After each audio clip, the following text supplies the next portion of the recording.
them have long-range damage kind of reach. They really right? do. Yeah. So if you OpenAI want to would start a love fight this against draft. them, you've got to like start quickly. Yeah. That reminds me a lot of the type of drafts we saw coming out from OpenAI with like Sniper, Shaker, Caudal, that type of stuff, and Gyrocopter getting nuked from 2,000 range away. Yeah, I know where you are. It's always funny those games though. Like the hero pool was so small, and OpenAI was just like, these are the ones. These are the 6 heroes that we want. Yeah, it knew the way. Also had a very interesting thing where it predicted based on the draft, like, oh yeah, this is the win probability.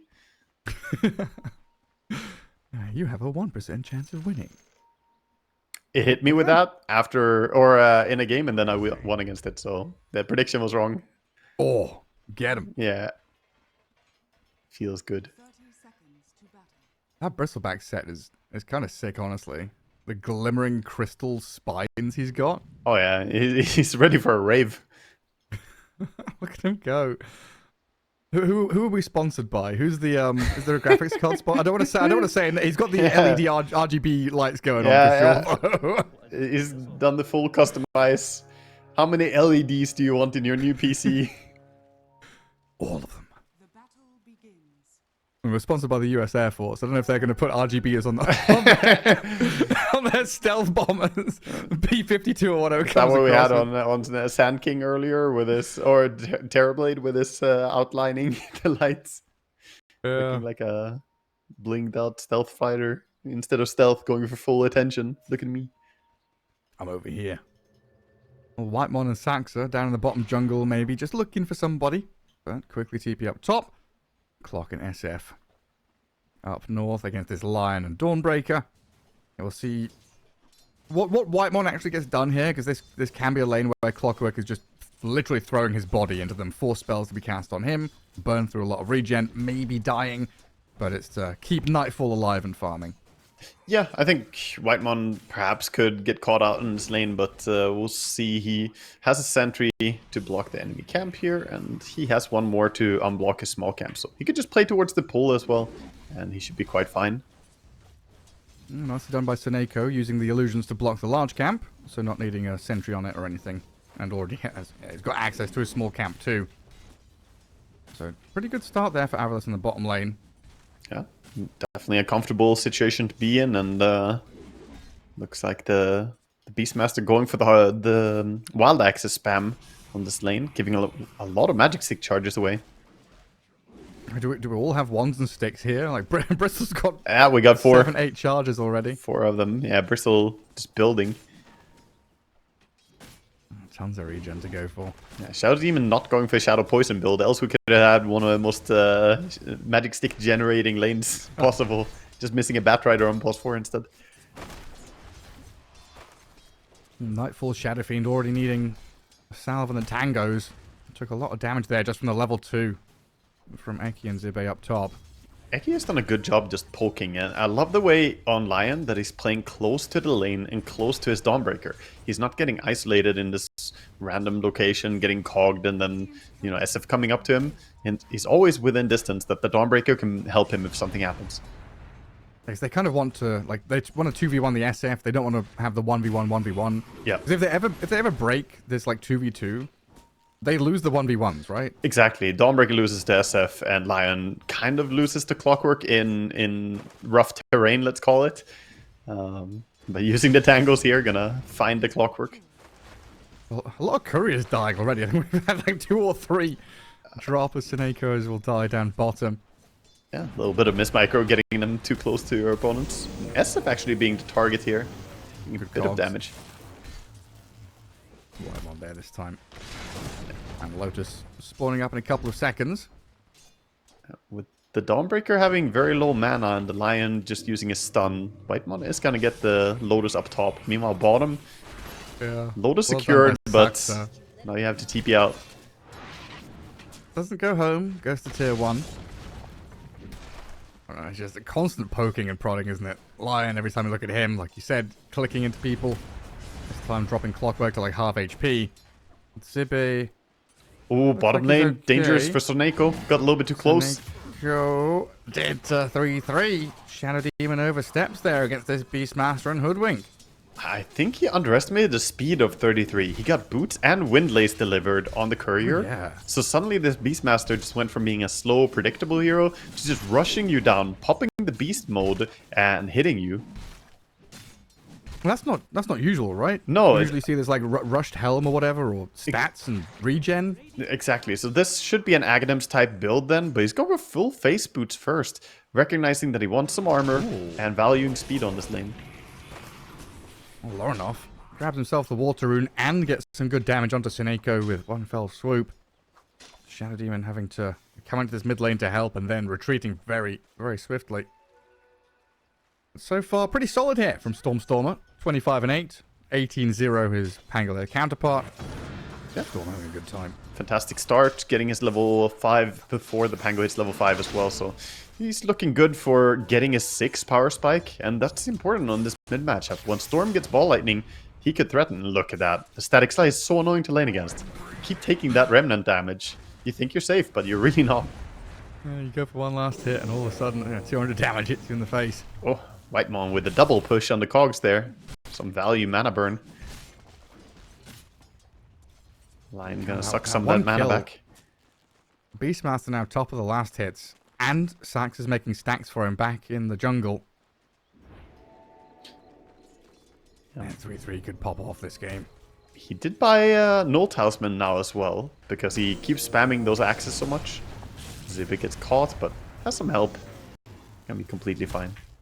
Yeah, early raindrops as well against the Razors. Makes a lot of sense here, just to tank up that a little bit more. I'm liking all these windlace pickups. 3-3 definitely, you were talking about it earlier on, right? The branches, the wands, the bracers. Windlaces were also a thing that the old Tundra used to do a lot, just like increase their farm speed, have that little bit of expectation upset. You said it in that bottom lane, it happened. Just don't expect it to happen. Nightfall's also bringing Windlace to himself, but it might come a little too late. Already been gone on by Zibe and Eki, but they've run out of aggression here, and Saxa, he's shown up to the party. Trying to go on Sneko, but won't be able to land the bushwhack on him. Whitemon just clean positioning. He knows what he's doing this game, staying near his SF, making sure to keep him safe. He did take some damage again. He doesn't have any more regen on him, so he needs to fix his HP problem right now, or he could die to just Dawnbreaker and Lion. But Shadow Demon, recognizing that Beastmaster versus Bristleback, this is a lane where you don't want to focus anymore, so suddenly we have a try versus try lane. All of a sudden, 6 minutes in, 6 heroes top. Usually this all happens around that action rune, around mid lane. Not this time around. Yeah. No. Pango. Extra reinforcement coming in. Just ulting in. Onto Eki's Lion with the roll. Nice disruption from Sneko. Buy some time for the Lion to turn and get damage onto Whitemon, who got baited in by his own Pango teammate. Good punishment there by Avulus. That was pretty shameless though, the Pango roll going in. Like, yes, your hero is very strong at ganking like this, but good save coming out. They didn't panic on the side of Avulus, and they even get the punish. Oh, look at 3-3. He realizes everyone's top, and he just goes in on Smiling Knight, and I think he's got this. Oh Another set of wild axes. He doesn't even need it. Just punches him down. Yeah, he just built up enough wild axes stacks, and they really, really deal a lot of damage over time. And then, of course, look at the damage from the right clicks. 11 auto attacks. He basically just smacked him down with his Facebooks. It's not even wild axes. I thought he spammed more of them, but he just auto attacked a Bristle to death. He just kept punching him. Yeah. Incredible. Well, 33. Leave it to him to know the limits of the hero, and I guess the Bristleback found himself a match that he couldn't really stand toe-to-toe against. Apparently not. Can we actually do a windlace check? It feels like everyone and their mums has got a windlace in this game. We have 3 windlaces on the side of Tundra. There it is. Clockwork. I guess Clockwork doesn't have boots yet. Couldn't afford them. Eki, similar story. Yeah, it's the poor man's speaking boots. of, getting gone on by Stormer. Not too many ways of escaping. He's a level 8 Storm. Saxa throws a bushwhack at him, but Pangolier is held back by the disruption, and the shield rune just grabbed up by Storm as that deny was coming in. So we should be able to pop the shield and even ball away if he needs to. Just holding his ground for now as Lorinov bounces back and forth off the walls. That's the second Pango ulti not getting any value at all, though. This is pretty costly. Pango needs to get something when he commits his ulti like this. Unlike Storm, he is cooldown based. He is a hero that doesn't do that much when the roll is down. And now he's getting zipped on. He's surrounded here by Eki, Seneko, and Stormstormer on his head. The final touch will take him down, and they've even got the Dawnbreaker coming in with the Solar Guardian to get a bit of movement onto Whitemon. The final remnants of mana for Stormstormer just about gets him the double kill. Saxon not able to bushwhack in time. Oh, yeah, we have a Shadow Servant build as well on Soneko on this Shadow Demon, so he's gonna keep getting these illusions lasting until the heroes respawn, or until they die, of course. This is not the common way to build Shadow Demon, by the way. Normally it's the Promulgate builds, which buffs the Disseminate, I believe it is. But this is a pretty useful one as well. If you get any kill, you can use those illusions to scout around the map, deny stuff, just get information. Vision is key. Do you get the auras and stuff from those illusions Oh too? yeah, you can get the SF aura. Yeah. Oh, that'd be huge. I don't know if the SF illusion can get extra minus armor though when you kill stuff. That would be really funny. I don't think it can, but that would be next level counter. Just build up your own stacks. Shadow Fiend currently 0-0-0. Pretty low impact from Nightfall as he just farms up to that Mask of Madness, which will be delivered shortly on the courier. And yeah, Saxa just continues building up these stacks, which have already been partially cleared by 3-3, I believe. Large camp was already gone. Yeah, and he has half the components now for his Aghanim Scepter on the Beastmaster, so it is going to be the Aghanims run at you, the Bongo build. Smoke coming out. We've seen the ganks around the storm already working out quite well. Going into contest against the Beastmaster, they reckon he's farming, and sure is. We see him now. Kind of a long zip from Stormstormer into the chain stun though, and the damage onto 3-3 is good enough to kill him. A reaction from Tundra. It starts to come in, but it's just the two supports, and now they've got a Bristleback joining in to swipe down onto Whitemon and give Smiling Knight some recuperation, a double kill for the Bristleback now. And these early Avulus moves, they're really working out. They're working out, and they're quite important too. The Storm, as our spectator was pointing out there, getting galvanized early, getting that mana regen buff. Always a good feeling. You charge the batteries up, and you do get permanent mana regen for every single kill you get too. Not just the galvanized buff one. A very strong start. I mean, it was starting to get very scary. This Beastmaster, top of the net worth, was racing ahead of everyone else. Yeah, good commitment. And you can see the danger when the Dawnbreaker has her ulti as well, and Storm can zip in. It's such a mobile Solar Guardian. You can deploy it wherever you want. It's sort of like Storm is bringing the artillery from Dawnbreaker. Yeah, now, as deep as you want. Ooh, misses on the bushwhack down bottom. Misses on the ulti as well. Saxa just getting juked here by Smiling Knight. That gives a chance for Avulus to mount a defense. Smoked up behind. Again, Storm and Lion. This could be dangerous though. They don't have Dawn ulti this time, so we can see they're cautious about this. I think they just got spotted warding as well. Lorinov going to roll straight across in towards Eki. Lion going to be the focal point here as the easier target to pick off with the Acorn shot. Bushwhack and Rolling Thunder, they've got him. But Stormstormer wants to make a bit of a meal of this, gets back onto the Pango with some serious damage, just rolls in like 1v3. Gets the kill while 33, he's on the run away from Zibe and Smiling Knight. In around behind the Lotus Pool. Oh. Nightfall nearby as well, while Stormstormer battling Whitemon. The last remnants of his mana used up to zip away, tagged by the sharpshooter, but he's fine. Such a nice little engagement there. Some high-level stuff going on. Beastmaster committing his roar, trying to set up a kill together with Nightfall, SF ulti. SF pumped his ulti, but stopped it last second to try and bait out Soneko using Disruption, but Soneko did not panic Disruption. He actually held it, saying, I don't see an SF ulti being released, so you're not gonna fool me. Just nice little mind games back and forth there with the players. Now Soneko setting up top. Try and go get that tier 1 tower there. And Bristleback then can sit back in the pocket, defended by the rest of the squad. Gone through the Ancients and the large camp. I'm impressed with the tempo that Avulus are bringing to this. They're making great moves. They've also built good stacks on the Ancients for their Bristleback now to build up some farm for himself. Snako setting up a kill on Whitemon. Yeah, disrupts him up, and that gives Stormstormer the chance yet again just to ball on forward. 10 galvanized stacks. That is very early in the game to have that much mana regen coming in. What is it, 502? Closing in on 7k net worth. And, yeah, this laning stage has gone tremendously for them. Yeah. Pango's starting to drag behind a little bit in terms of net worth. Yeah, Pango, those two first ultis, like I said, they really cost him. The fact that he didn't connect and get a kill on anyone, he in fact lost teammates on the first ulti.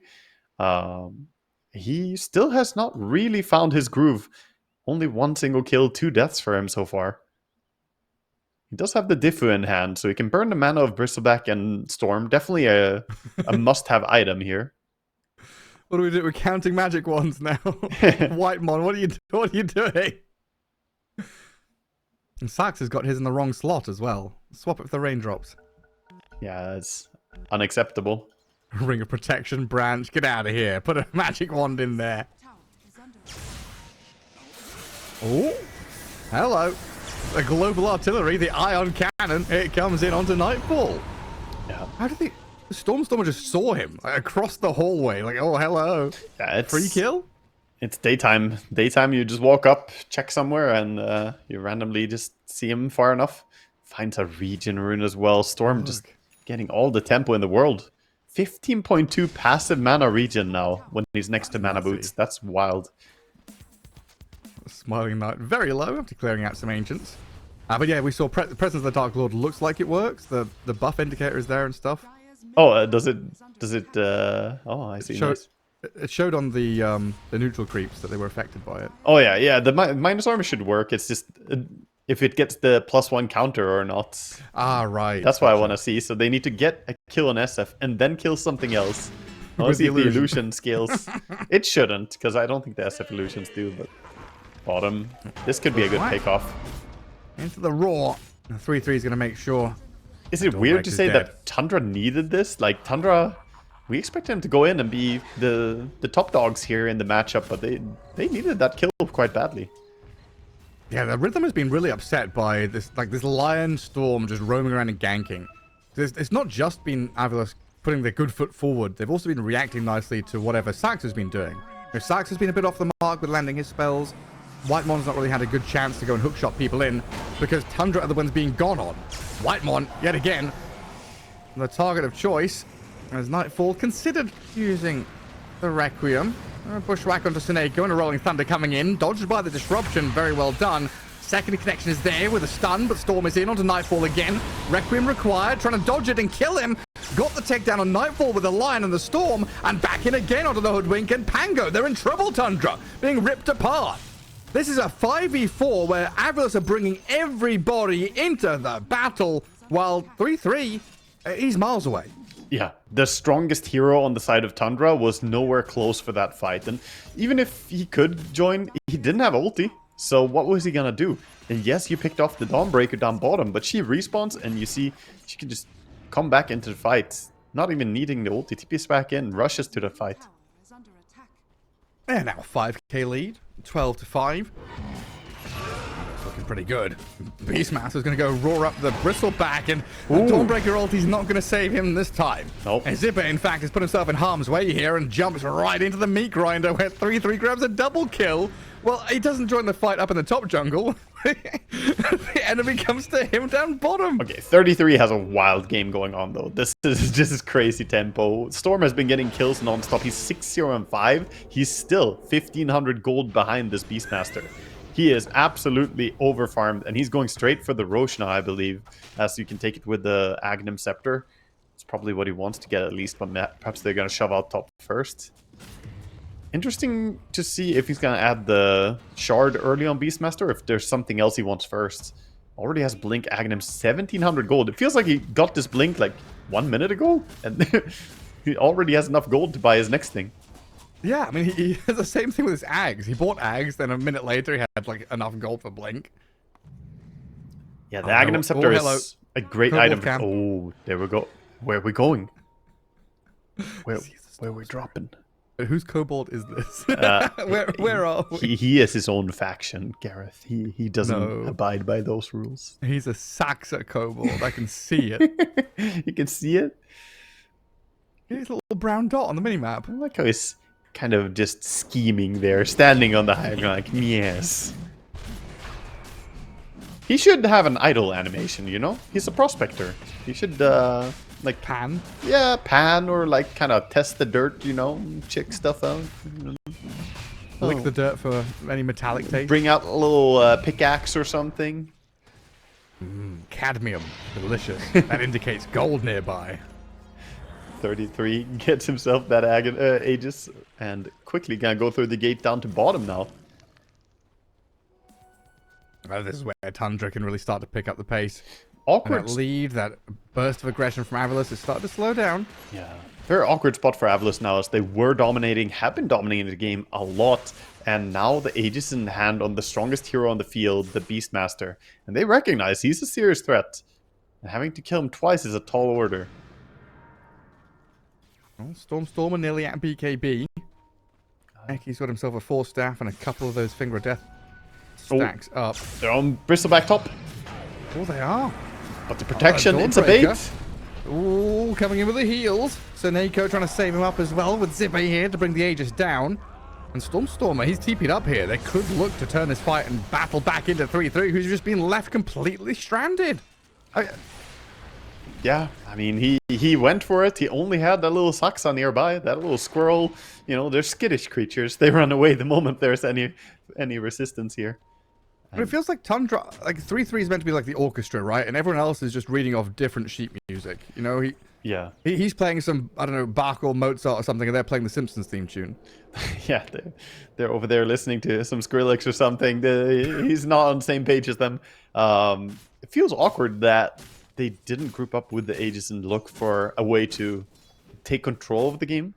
Now they basically lost that advantage, and all that threat that they built with the Aegis Beastmaster and him being so farmed, completely nullified by Avulus in one move. They did bait that beautifully, though. The SD was nearby, Dawnbreaker had ulti ready.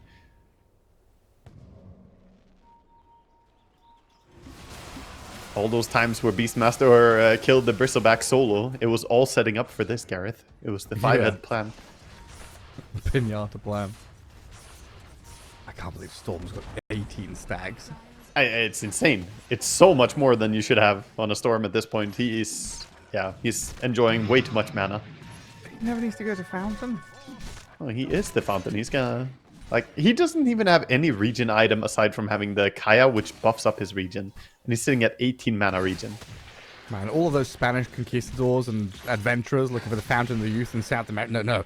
No, it's not in South America. It is Storm Spirit. He's zipping around everywhere, hiding from you in plain sight. Well, you made me miss the old Mexican Electric Storm model that we had. The old model. Oh, Storm going in. The real fat panda. Oh my god, the damage with the shard. That's a DD rune as well, right? Yeah. Stormer's got it in him to find another kill with a Finger of Death to help. A double kill for Stormer, and 3-3 has to defensively roar top just to try and run away. Dear lord. Slipping out of the hands of Tundra pretty quickly. And I mean, we're looking at Nightfall now, but I feel like I've not seen Nightfall in, I don't know, 20 minutes of gameplay. No, and a little bit awkwardly for him, he's not really going for like the maxed out farming ramp build either. He's kind of prepared to join the team with this BKB.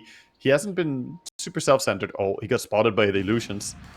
He is taunting. Boy. He's ready to do it. The move. Oh, he's doing it. But, the Dawnbreaker ulti a little bit late. It was a nice attempt though, using the illusions to try and Dawnbreaker ulti in.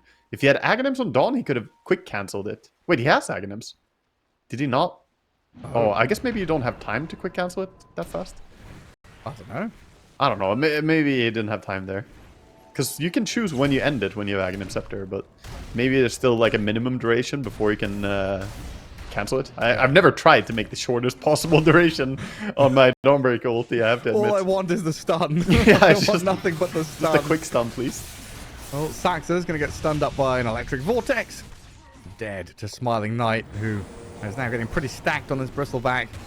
Seneca's also spotted out Whitemon and the enemy Ancients here. Self-disrupts to allow the rest of the team to catch up and kill the Clockwork off, and even zip deeper onto 3-3 with another Vortex here. Stormstormer forces another BKB out of Tundra, and even goes deep onto 3-3. Is he going to try and finish? Look at this mana regen. 21 mana regen. Doesn't quite get the hit to cancel the Blink Dagger. It was close. Lorinov rolling in onto Seneko now. Doesn't really have the backup of his team. He's got to get out of this one quickly, but Stormstormer's not going to give him the chance to. The Requiem maybe buys a bit of space, but Lorinov is dead nonetheless. They're Wild game. Absolutely being overrun. This is an unstoppable force. The Avulus squad is looking so on point. The coordination is there. All of them having this amazing game as well. The only one who had a little bit of a slow down game early on, you could argue, was the Bristleback, but he's topping the net worth right now. And every time I click on the Storm, dude, the Galvanized is just increased somehow. They're just finding more and more. Number go up. Yeah, endorphins are releasing for sure. Boy is feeling it right now. And meanwhile, the BKB is going on cooldown for Beastmaster. Kind of slows down his chance to fight. And he can't do the TP out anymore. Man, Stormstorm is feeling it. He is having an absolutely cracking game. Right maybe. On the 3-3, but the bushwhack with the sharpshooter. Stormstormer now, he has to BKB. Trying to give him some mana back here. Eki allows the Storm to get out of danger, while Zippe might not have that same luxury. Eki back onto Lorinov. Well, Zippe dies to Saxa. And the Pango. Oh, that quill spray damage comes thick and fast from Smiling Knight. 2 for 1. Offlaner and mid for offlaner. And another victory for Avulus up in this top left corner. Yeah, it looked like maybe they were finally going to get that first kill on Stormstormer, but no, the man lives again, gets away, and he already is rushing over to check the rune. Going to be rewarded for it too. Finding a DD rune. All this rune control when you're playing a spirit hero is just, it's so game impactful. I'm still struggling. Like, the way the laning stage went and the way that I was building this game in my head. Yeah. And now I don't know, I kind of just saw, Tundra building, Beastmaster getting bigger, Shadow Fiend was, AFK farming like you kind of want him to do. But they've never gone and done something. They've got gold and they've not really turned that into a fight. Yeah, Tundra have been extremely much on the reactive side to the moves of Avulus. Avulus have been ahead of them. The few moves that Tundra have made have been only small skirmishing moves, like Beastmaster blinking on someone with Saxa nearby, but no real big team move. And Avulus are just way more coordinated. They're playing with real fire under their seats here, just rushing at their opponents. I mean, Smiling Knight may be a little bit too far, might have the fire quenched, but the Solar Guardian coming in and the lifesteal he's got. Bloodstone is still ready. He can turn his back and start spamming the cool sprays out, as Zippe is given him the opening to go onto Saxa, pick up a killing spree, and 3-3 yet again has to BKB and TP. Oh my god, they're already setting up the next gank as well. You can see Stormstormer and Eki are rushing towards the next pickoff. They're looking for the SF. They didn't see him yet. They know he's nearby though. I love the way they're playing right now. They're reading the map so well. And they've got a ward that sees Whitemon right on top of the Clockwork. Find that kill. But just thinking about that move mid though, it looked like Nightfall was walking to the mid wave. Like if Stormstormer hadn't zipped and shown, there was a chance that if they were 5 seconds slower, Nightfall shows and then dies. Yeah, there was a possibility for sure. Nightfall. Oh my god. Wants to get some farm and wants to push out lanes. Fast Roche spawn. Oh yeah. What, 28 galvanized stacks on the Storm now? That was a super quick spawn actually. Lion again finding Beastmaster as if nearby. There's a Requiem to push out the Storm Spirit and get a bit of damage onto Eki, but he throws the Finger of Death and kills 3-3. And yeah, Nightfall. They tip him. They're like, it's his move. I know what they're saying in their Discord right now, dude. I think he knows it as well. Yeah, well, he did live, unlike his friend who didn't have the BKB ready.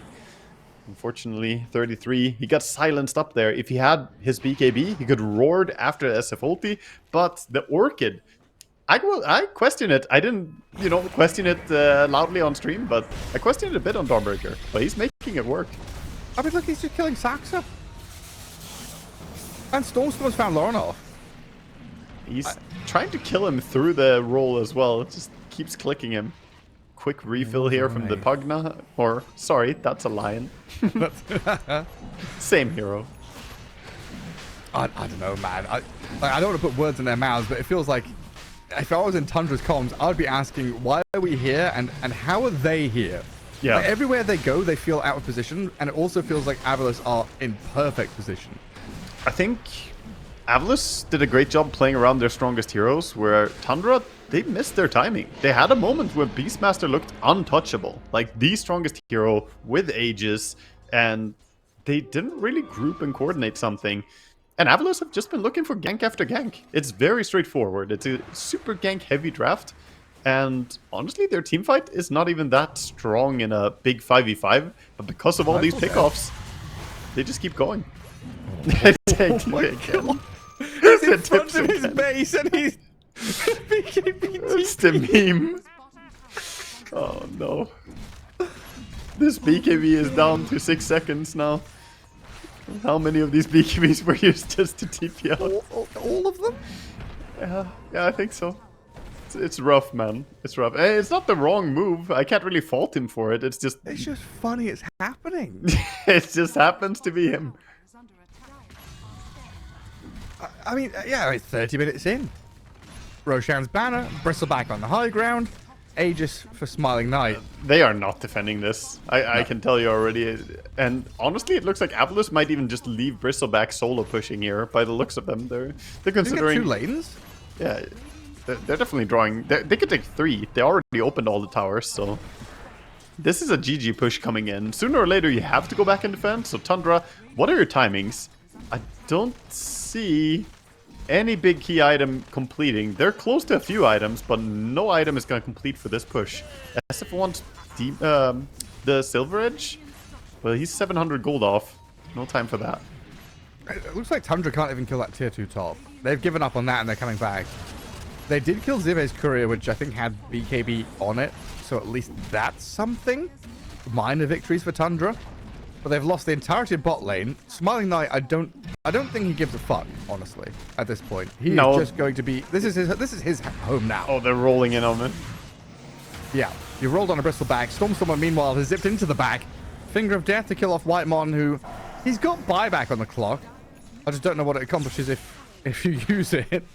Yeah, and they get the Dawn timing as well. So they see SF now. With the Dawn map hack turning on, they can see where he is, can see the Beastmaster. So they feel safe to keep pushing. Lion actually is looking for the pick on Beastmaster. Bot's gone, mid's gone. Yeah, 1 Rax left. You can't wait any longer. The Silver Edge is here. BKB and Silver Edge ready on SF. This is the one move. Your Silver Edge on the Bristleback. You've been scanned, though. I mean, okay, they're on his Bristleback. Disruption's there. He's still got Aegis, of course. And meanwhile, Stormstorm has found 3-3. The scan gave them the knowledge that 3-3 was behind them. Solid Guardian's going to heal up the Storm. Come in with a stun. Catch out the Beastmaster, and he's done. Requiem, meanwhile, onto the Bristleback. They've feared him up, but he's got BKB to come back in with a lifesteal out of his Quill Sprays. Nightfall getting shredded by the Bristleback, and I think this just is game over, honestly. 27-8. 31 minutes of gameplay. Avulus, just tremendous gameplay here to come out against Tundra and handle them. Yeah, if you didn't show the team names, if you didn't show the player names, then there's nobody who was gonna call that. Oh yeah, it was Avulus just obviously dominating them like this. But very. I am not loving Ursa as a carry compared to Medusa, and the comfort zone should be mentioned. This is Smiling Knight getting his level 30 Medusa. And then you have Mr. Spammer himself on an Invoker. So they definitely slip through some heroes that they enjoy. And then there's Seneko with no Dota Plus. He's just bronze and everything. Yeah. I mean, that's the scariest. It's either level 30 or the bronze tier. That's when you know you're up against the god gamer. If you see someone silver tier, you know, then you're clear. Unless it's Ace on TB, I guess. Then it's like calm, panic. I'm trying to. I feel like there was a point, and my chronology is really bad here, that Ursa was picked as a counter to Medusa for a while. Like the Diffusal Blade build, you stack up your. That's because of tempo. Yeah, but that's a while But ago. that was not the Battle Fury era for sure. No, it's also not current Medusa. That was back when she had to skill the mana shield. Now she gets mana shield for free, and Medusa is a whole different beast in this patch. On top of having the venomous volley, which has to be one of the most absurd facets in the game. There's no way this thing is balanced. 1.5 second, 80 attack speed slow every 5 hits, just like that. But not only that, also 35% movement slow, and why not cast speed slow as well? Oh, hello, Eki. That high ground seems awfully safe, though. Top of the staircase is fine. And disruption into EMP is going to annoy Lauren off a bit. Bounty runes, Zibe Seneko getting 1 apiece, 3-3, and then Nightfall get the other 2. Yeah, so a little bit of fighting for the runes, but... Bore down! Yeah. Bore down! Bore down and also Chen Creep down. The Chen Creep went down to the Lion, so 22 gold secured there, and apparently it gives 23 experience. Oh, very nice. I think that was solo experience as well. Or maybe it was shared with someone else. Invoker, perhaps. And the trading begins. Chen against Lion and Ursa against Tide. Zibe is already starting his game as we expected, running away from the bear. Oh, and Courier dead as well. Well, he did itemize for this. He bought a windlace. He came prepared. He knows that his move is to anchor smash and then run. Get 1 or 2 last hits and then get away before the Fury Swipes stack up. Yeah, And now he's going to start getting mana burnt by the Chen Creep, huh? Yeah, they got that funny little jingle for what's supposed to do if you meet a bear in the woods, you know, if it's brown, you know, lie down or Lie whatever. down. I don't know how it goes, but if you see an Ursa, you better leg it, boy, and think, you know, I hope he's slower than you. It's the only thing there is. No, you just you hope that the Lion is slower than you. True. You hope your lane mate is slower. A Lion gets another kill on the little satyr. He's just farming those bad boys. Good stuff. They're going to need it. A Lion's going to turn out to be the real core in that lane. Yeah. And Tide's not going to have a good time. Lorinov did play Storm against Invoker earlier today and did fantastic against it, but we'll see if it's going to be similar here. He is starting out well, 9-2 in last hits against the 8-0. Definitely knows how to get his farm secured. Eki going to block out the small camp. Keep it all locked up. Even looking for a courier. And it is microed nicely by Nightfall back into the trees. And Sanks are taking a fair amount of damage up top. Poison and blood grenades thrown at him, but he survives it for now. Yeah, he's okay for now. Otherwise, this Shadow Demon Medusa lane is pretty intimidating to walk up to. 33 doing a good job manipulating the creeps and managing to get good farms still. But this lane is not easy for him. Like, Tied with 10 last hits is already freaking tremendous. Like, good job, Zibe.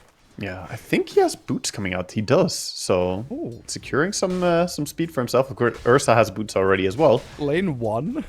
Yeah, we're good. We can run away from here now. You've not fed. That's it. Good stuff.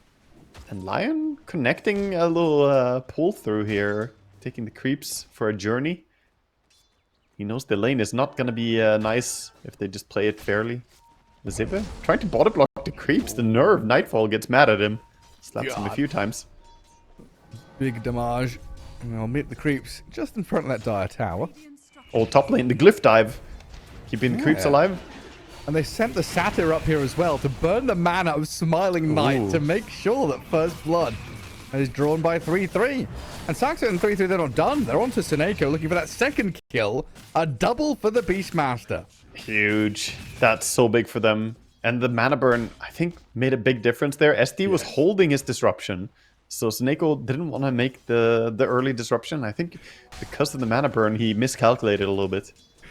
You know, I heard the Twin Gate being used, and I looked, and I was like, I must be hearing things. Because I didn't see anyone on the map going through it. It's a freaking satyr just going through the Twin Gate. Just a little blue boy looking to take your mana. Funny little bro. Seneko finds stuck him. around. Yeah. Trying to tuck in the trees. Yeah, he definitely doesn't need the mana burn creep down on bottom. So I think Chen is going to keep sending these creeps up top. Visit Smiling Knight. That is absolutely massive Tundra, though, giving themselves momentum. And this time, 33 gonna build differently. He is going for the Dominator build, so he's showing a little bit of variance here in his build-up. Not gonna go for the Aghanims Rush this time. Not going for the boots either. So recognizing this is a different lane, and he wants different items. Yeah, then I guess pairing up with the Chen and the speed at which they're going to play with all these summons, they could just swarm the map very quickly. This could be one of those games where if things go right for Tundra, we're looking at high ground, you know, minute 20 basically. Yeah, it can be very, very quick tempo when you see Chen and Beastmaster like this, especially after getting a kill, you know, secure his Dominator coming out quite early. And of course, we shouldn't forget that Ursa as well. The fact you have a fantastic lane down here is going to add some extra tempo to the draft. But Tidehunter somehow, 25 CS. They have honestly done some magic on this lane. I did not expect them to be doing as well as they are down on bottom with a Lion Tidehunter. He's learnt all his lessons, hasn't he? You know, Tide just has to run away. You said it, the wind lace, the brown boots, a couple of branches. Good stuff. Yeah. And mid lane, pretty much dead even. 38, 37 last hits. Invoker has a few extra denies. Oh, Beastmaster going deep. Onto Seneko. Smiling Knight with Eki behind. Turn onto Saxa now. Tusk, he's got some backup arriving in the form of Whitemon, but Stormstormer has now come into this top lane to EMP Tornado down 3-3. Saxa looks like he's about to drop in a second here to that Mystic Snake, but he dodges it. Buys a bit of time to snowball back onto Eki. Ursa's here. Seneko can turn with some more poisons and try and finish off this task, but Saxa's juking, diving in the trees, staying alive and turning to kill them off. Both supports gone to this massive damage and rotation from Nightfall and Saxa as they... Oh, he doesn't have a dust. If the storm had a dust. There's no reveal. Oh, yeah, unfortunate. If only he had some detection there. Could have been a big kill on the Invoker as well. But again, big move for Tundra. 4-0. Getting a great start to the game. 30 seconds from now, we'll see the Wisdom Runes. But I don't think either team is in great position to go and steal something. Medusa gonna be double mana burn the moment she comes back to the lane here. Whitemon almost solo killing him. Watch out, God, where's your mana? Dying. 3-3, she's gonna walk up and hit her once. Oh no. Go on. Oh, that's a big magic stick, but it doesn't matter. He's Smiling Knight is being pummeled. He's just countered, man. What do you do against 5-0. two of those mana burn creeps and you're just dead on Medusa? Does 3-3 grab on with a helm? Like what is 3-3's ideal creep with helm? Big Satyr. That's boring, dude. I think he's just gonna accelerate his own game, honestly. He's gonna try whatever can farm fast and push fast. Nah. Is what he's gonna the real answer is mana burn creep. One more mana burn creep. They could have so many. Kill on Storm would be nice, but he popped a wand, has raindrops and ball lightning to get away. Off he pops, back to Fountain. I'm just sitting here thinking about a Medusa turning a corner and seeing 5 of those mana burn creeps standing there like, we've been expecting you. Hey, you thought Nyx Assassin was bad back in the day. The real answer is mana burn creep. One more mana burn creep. They could have so many. Kill on Storm would be nice, but he popped a wand, has raindrops and ball lightning to get away. Off he pops, back to Fountain. I'm just sitting here thinking about a Medusa turning a corner and seeing 5 of those mana burn creeps standing there like, we've been expecting you. Hey, you thought Nyx Assassin was bad back in the day. Welcome to hell. Yeah, you just need someone to take the big dragon as well for the cooldown reduction aura. Spam even more. No, or it's the frostbitten golems are the ones. The dragons are the minus armor. How much mana burn does this mana burn creep mana burn?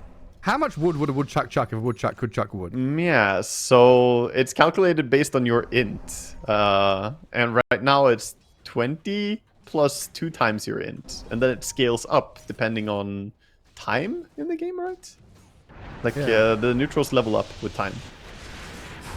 Oh, Whitemon. Might be the first death for Tundra here. But it could open things up for Nightfall and Lorinov to get a kill. Thankfully, though, for Stormstormer, Zibe has the defensive Ravage. So they kill the Chen, might be losing the Tide for it, and that big long cooldown ultimate, just to save the Invoker. Yes, Pretty funny, he popped the Ravage to save the Invoker from being vortexed by the Storm, but Storm doesn't have Vortex, so the Ravage was Oh, does he baited not? by nothing at all. Oh, no. The Storm doesn't actually have a TP cancel. He's going for the max greed build. Yeah, I mean, I was pretty sure he had Vortex. Yep, I mean, I would have also done the same thing if I was Tidehunter, so... Unluck. Probably What felt could good you about do? it too, like, I saved you, he couldn't Vortex you. Technically true. Technically. Well, so top of the net worth, getting closer to Battle Fury. And looking at a kill down bottom, where Saxa and Loranov have set up onto Eki's Lion, and even pushing Zibe away from the lane at the same time. Man, they just flipped the script from previous game. Tundra just suddenly looking awake. They are invading, they're stealing the enemy stacks. Medusa's comeback mechanic here is being taken away from her. Her lane has been awful. Avulus off to a very rough start.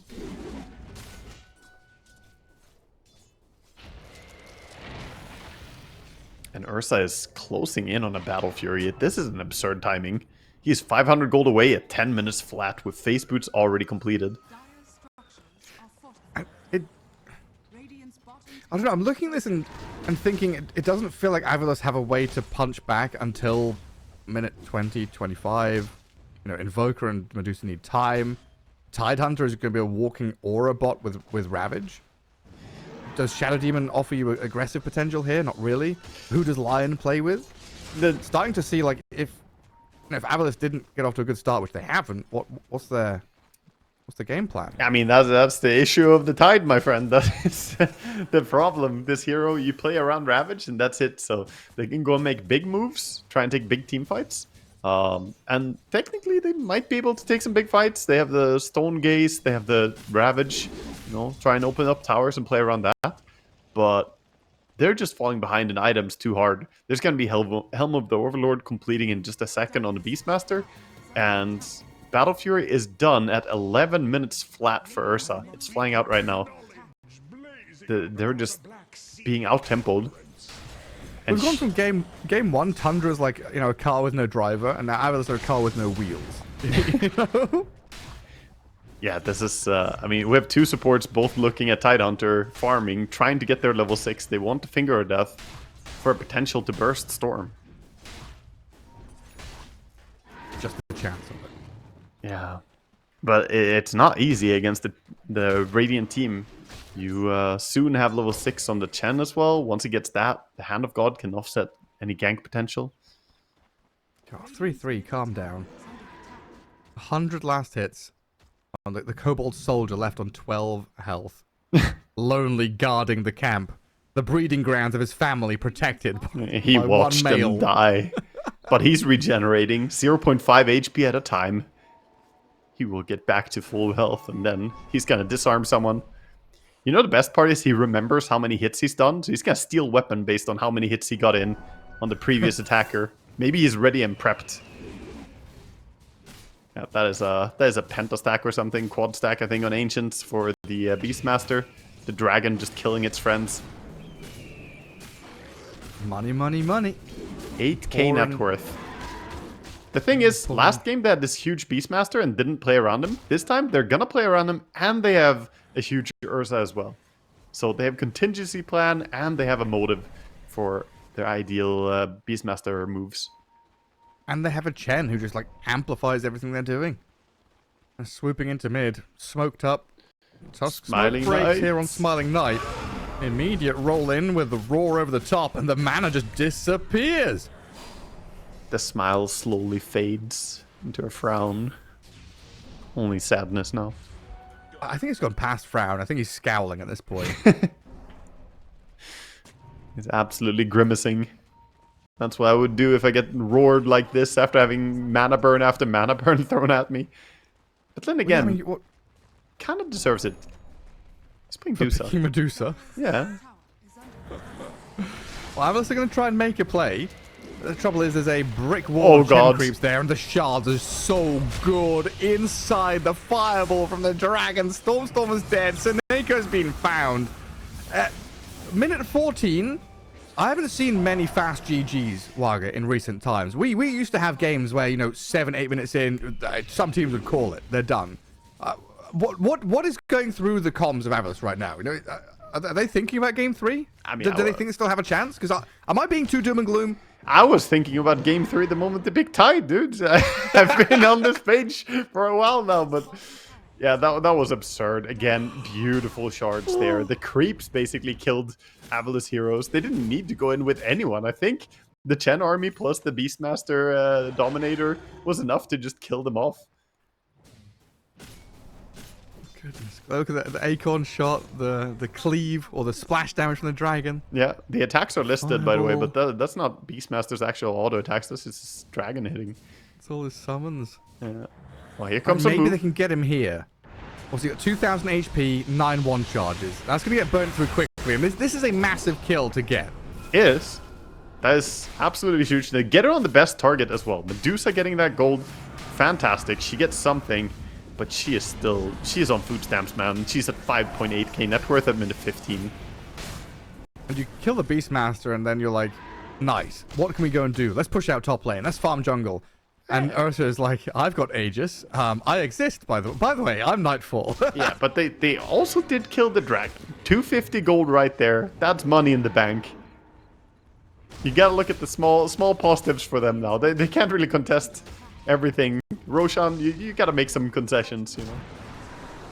You're going on the Ursa. Spectacular. Give me 14 of them right now. More dragons. Oh my god, Ursa, and Sax is in the back. Disrupted. Here comes the blink. Sunstrike. Saxa with the snowball. Oh. He's just delaying his death here. Looks like he's gonna get found with a final Earth Spike of Eki. Okay. Nightfall not going in, showing some great discipline, not jumping in. I think almost every single player on Ursa would have blinked in a heartbeat, but probably would have been a feed as well, as Beastmaster was nowhere nearby. He might have just gone SD ulted, kited, and then died twice.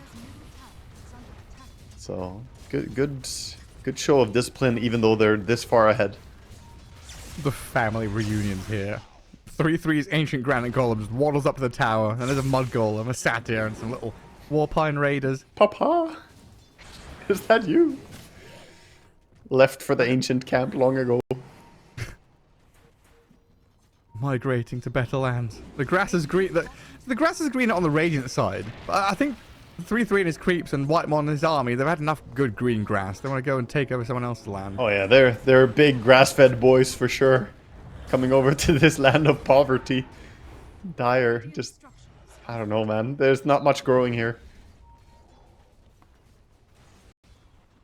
And meanwhile, side lanes, I mean, Invoker trying to split push a little bit.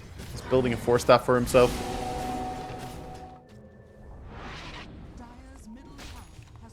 Ursa quickly dispatching of that split push though, just gonna push him closer towards his BKB.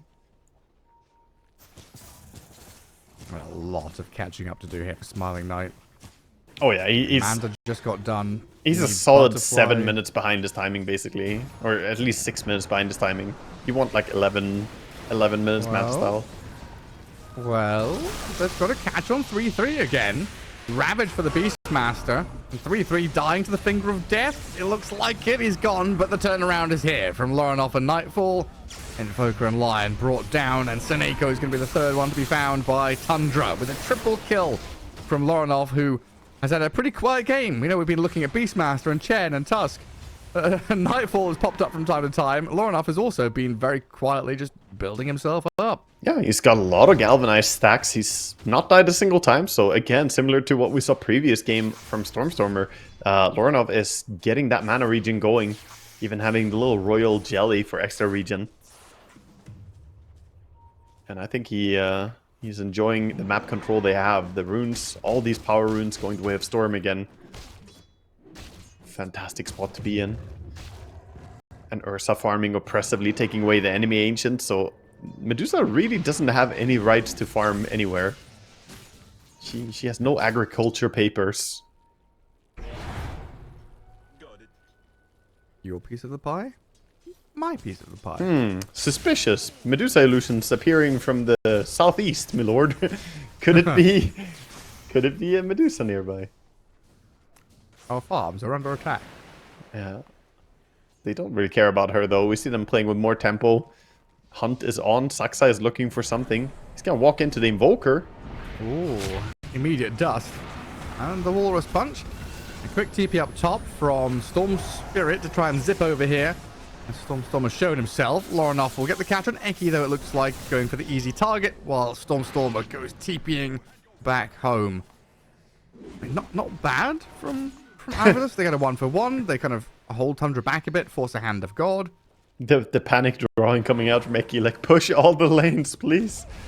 But pushing out lanes is easier said than done. Top, we're going to get punished for exactly that. So Neko is just trying to cut the top creep wave.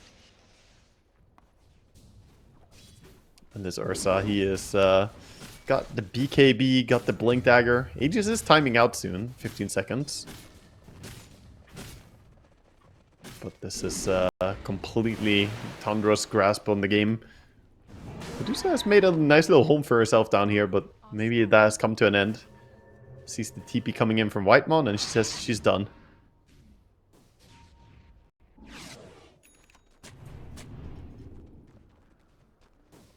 At the very least, for Avulus, they've kind of stemmed the bleeding a bit. Yes, they've lost the majority of the map, and there's only one tier 2 standing.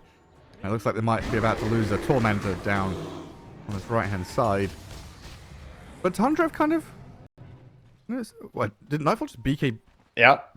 He's playing it safe. Why didn't you TP, though? He's only playing at 50% of his power, Gareth. That's why. He doesn't need the more. Knight. Yeah. It's the Knight. Yeah. He's not falling back. There goes that last tier 2. The 12 rally stacks on all these summons, nasty stuff. Lorenoff and Saksa. He's rushing, trying to get away. The dust is close. It clips him. They see him, and they've got a Vortex to cancel his TP. Stormer down and out. 3-3 tried to snipe him with the axes. My god, look at these freaking skeletons, man. Go on, Anchor Smash. Ravage them. Wow. Oh, yes. Ravage those skellies. What? That's a lot of gold. Oh my god. Totally worth it. Wait, he doesn't even get the kill. Just TP's home on the chair. I can't believe it. Oh no, dude. What is happening? Yeah. This is why you don't pick Tide. Screw this hero. Useless hero. Why is it every time I see a Tide? It's so sad. I don't know. I think Centaur was available, by the way. You could have gone Centaur. You could have been a horseman. You could have been. I don't know how much gold he got from killing those skellies, but I don't think it was worth it. You could have had 2 hearts, 2 rib cages, 4 legs, and a giant axe. But instead, you're this sad creature. With a bit of boat. Well, I mean, that's the best part, like I said. That's the only redeeming quality. Oh, they've jumped in onto Seneko, who was there a second ago. Stormer gets out the shards, drifting away from this Ursa, who is very hungry. It's 30 seconds until Roshan fast spawn. It's just Tundra running down these lanes and hemming Avulus back into their base, basically. Props to Smiling Knight. He's done the best he can to try and get back into the game. This is not easy for a Medusa. He gets his way shut here by Tusk. Saksa with a strategic roadblock. Oh my god. Roared up as well. I mean, does he have friends coming? No. No friends. Just see him putting out some traffic cones like, no, sorry. Sorry, Medusa. I mean, Saksa knows the way this game's going. He just jumps in behind tier 3. And here come the creeps. There are 2 big black dragons now, Gareth. Goodness gracious me. Even that glyph up, they're just going to go back and hit the tower. I don't know, without Ravage, without Medusa, there's no way of stopping this lane from dying, and probably mid lane as well. Maybe even just the game if they go and zip in here onto the Lion. But 8 seconds for Ravage. 5 seconds. BKB'd, and Zibba, you're right, has a BKB, has a Ravage once these BKBs have worn off. So maybe a move to be made.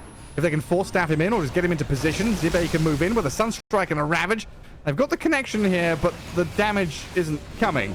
And now 3-3 is the one with his own BKB up, can kind of turn and wave at Avulus as he just walks away. Yeah, it's one of those classic Ravage on everything, but where's the follow-up? They're just lacking it. Medusa wasn't really close enough to be auto-attacking into it, and without that, they don't really have any threat, so they lose one Tusk. Ravage was expended, and again, they're just gonna back out. Tundra feel completely fine to just reset. Win probability? Yeah. No. I mean, apparently is it the 0? game thinks it's 13%, which I think is beyond generous. 14%. Yeah, 40. It's increasing. It's getting better. I think because Medusa is so extremely high win rate lately, and you know, the Ursa not being a very hot hero right now, but I would give this way less than that, I can tell you. Maybe a tenth of that. 1.5% seems pretty high. Valid, honestly. Oh, Medusa getting bashed up, I think, there. Trying to force Staffer out of the shards, but even that disruption, Seneko can't save the Deucer at this point. Another 2 kills for Tundra as they run down the bottom lane, find the Tidehunter, and now it's Nightfall's turn to have a bit of a giggle, laughing his way through game number 2.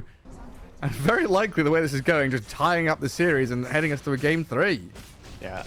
And what a nice way for him to redeem himself. He took it like a champ previous game, you know, the tips coming out from Avulus for his BKB TP out. He didn't say anything, he didn't do anything, he's not salty about it. He's just going into next game and absolutely murdering them, the way a true gamer should.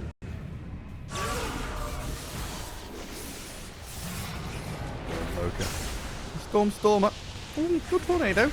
Oh dear God. Still gonna die. The Battle Fury Cleave absolutely destroyed the Lion too. Say goodnight. And the barracks now falling as well. Medusa still doesn't have Butterfly. She is not fit for this fight. They're at least gonna send Tundra back and get out of our base for now. But Roshan's alive. There's other objectives on the map for them to go and get. Yeah, there's plenty to just fall back and enjoy that you're controlling the entire map. They have no stress to go in and end. Avulus, this does give them a little bit of a timing window. Medusa needs 1100 gold. If she gets that, she can get Butterfly. We don't have MKB yet, but Ursa is probably a MKB before the Butterfly is done. He has 3.8k gold, so he's about to purchase the entire thing in one swoop. 800 gold to go. I mean, you don't expect an Ursa to be 19,000 net worth against that 11,000 net worth Medusa. Usually it's the other way around, if anything. The Medusa normally farms really fast. This is some wild stuff. And when this is the case, I would say yes, the Ursa does definitely counter the Medusa, but... just a little bit. Oh my god, the shard. That's more just gold counters, you know, rich counters poor, you know? Business owner destroys employee by firing them. Yeah, is this the latest Mr. Beast video or what? Oh god. We save 5,000 poor employees from one rich, greedy CEO. Watch this Medusa. What does she do when I just buy MKB before she has Butterfly? I just, again, I keep forgetting Tundra have certain heroes. Like, Lorinov has just been off the radar this game, you know? I mean, yes, but at the same time, mainly because he's being overshadowed, he's also having a flawless game. He's 9-0-7. He's owning. But so is the Ursa, and so is the Beastmaster. They're all owning. And then we have 0-7, 0-7, 1-5. Yeah. The funny thing is, Tide is like having the best game out of everyone. There we go. Tide wasn't the problem. Neutral KDA. Not bad, not bad. We're looking good. 2-2 and 3. Top net worth, neutral KDA. Absolutely owning, my dude. Team holding you back. Yeah. Medusa's a deadweight hero. Why? She's not meta. Tide is meta. I feel like this is really a problem for Avulus, though. I almost feel like they need to expand Zipp's hero pool a bit more, because in this patch, any game I see someone pick Tide, it's It's really just Avulus. I haven't seen any other team playing Tide. But you need to add some Centaur to the pool, man. Yeah, I mean, this jump on Medusa is just absolutely terrifying. Seneko at least has a good disruption. The Ravage attempting to save Smiling Knight. They've lost Eki, though, and it doesn't look like Tundra are going to lose a single soul. Not a single casualty as they dive in behind tier 4s, kill off 3. A buyback from Seneko Shadow Demon, it's going to lead to the GG. I think when we saw Zibe play that Tide during Dream League, I remember going a couple of days later and looking to see who else played it. I think it was Amar who played it, but it was like a couple of Tides, and it was Zibe and Amar, and they're just completely different stories, completely different teams. Yeah, and overall, damage crits late game. Just whack the people god down. Strength. The god strength. Never heard of 2,673 damage. Wow. God strength doesn't even give you strength. False advertisement, man. When are we gonna change the name on this spell? It's God's damage now. Deity's damage. There we go. Good name. Got to have alliteration in it. That's true. Well, here we are. If you're just joining us, it is Gareth and Wagamama waffling time as we get late into the night. Game 3 of our final best of 3 of the day. Still in the upper bracket for ESL One Bangkok closed qualifiers, and it's Tundra versus Avulus. Yeah, they both won their previous series. Been a long day for us, but been a long day for these teams as well. They've been here since the start, and they have to stay sharp every second of it. I mean, what, we're 10 hours in now? Yeah, something like that. It's and this is going to be like the 6th or 7th hour of gameplay, and if this one goes the distance for these players. Yeah, quite a bit of time to try and stay on high alert, but we'll see what they can do. We have Monkey King being sneaky here, just sliding around as a tree. I've already got some camps being blocked as well. So Chen blocks the Ancients on the right. Was it Pugna that blocked the Ancients over here, I think? Yeah, Pugna blocked both the camps over in the west. Oh, with the Obs Ward as well. Yeah. Very nice. Nightfall, 3-3, and Loranov get 3 of the bounty runes. Only 1 for Eki and the Avulus boys. Has a mana burn creep sitting middle lane. Oh no, it's waiting for you. What a day to be a Storm Spirit. These little orange fellows, Eidolons, wandering around as well. Yeah. And immediately showing up on lane, you get burned. Oh, the Nyx is coming. He's trying to burn the burner. He's trying to mind flare him. Come Get here. his mind. He's been juked. And he takes a tower What hit. is this?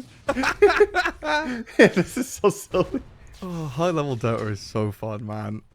There's like little things here and there. Zappy zappy. Oh god, he's out of mana after that. Loranov is sad. Yeah, 2 mana burns and I'm done, dude. He has no mana left. He has Magic Stick for 1 more charge and that's it.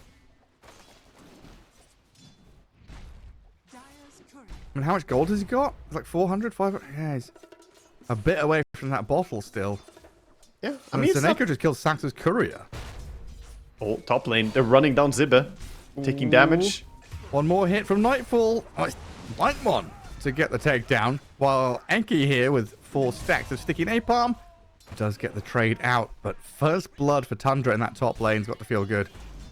Yeah, definitely a good start. That's what you want. Make sure that Nightfall is going to have a good time as well. But this Batrider being a nuisance to him. Forced out the Warcry.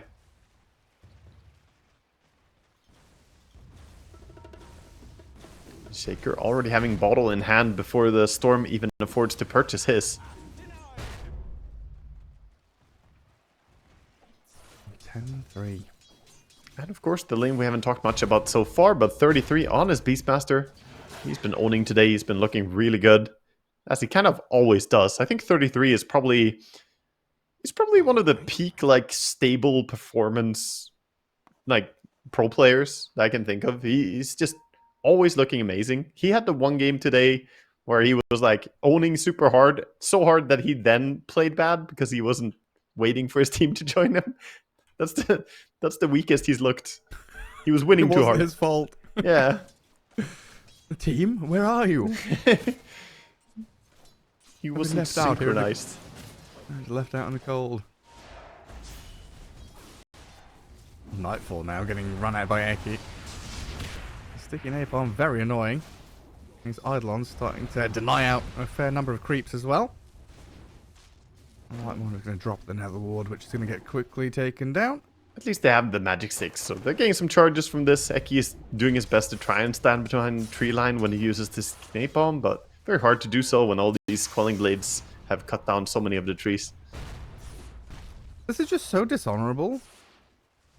Having a Satyr mid. It's unfair. You know, we've got unfair. rules about this. You know, the old Victorian rules of dueling, just the 1v1, you're going to turn your back, walk 10 paces.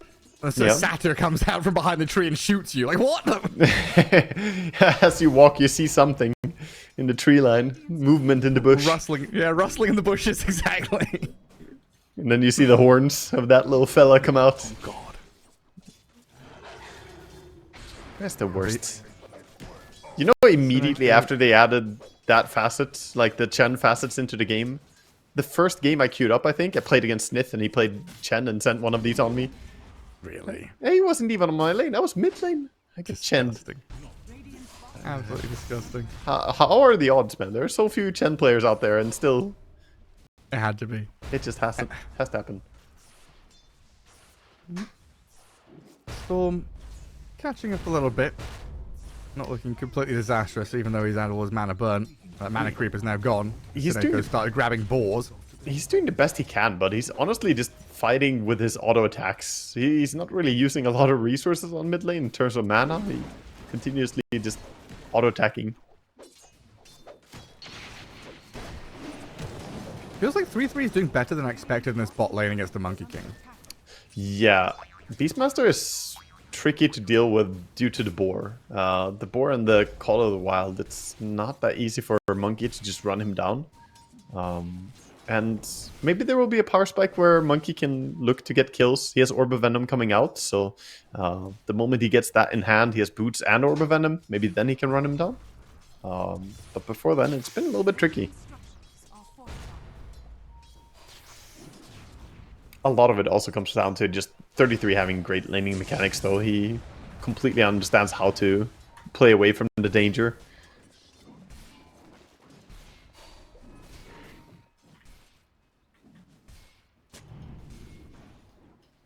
Eki's going to come back across and make sure that small camp's not available anymore. And Pugna's such an irritating fellow, just playing the lane and dragging it back for the Sven to get farming. Feels a little better for Nightfall. So far, looks like Avulus having the edge in the laning stage early on anyway. A slight net worth lead for them, even though they did lose that first blood to that top lane. Yeah, it's a lead, but it's a pretty minor lead. I think a lot will come down to the stacks we see built up. Whitemon and Eki are going at it. Oh, hit him, punch him. But Saxa, another dishonorable fight. Brings in the backup. Coming in. 33 is going to be left alone bottom. See if they can make anything happen with that. Chen doesn't have the best creeps to set up a kill. He has the speed creep and the mana burner. Not that great for taking down a Beastmaster. And then we have 3-3 stacking Ancients at the same time. Eki gets the bottle refill there for Stormer. 6-minute rune's about to pop up as well, so he'll have plenty of resources to play with. Sax has come across to try and guard the top one, but the Sticky Napalm and Flame Break, they start to add up quickly.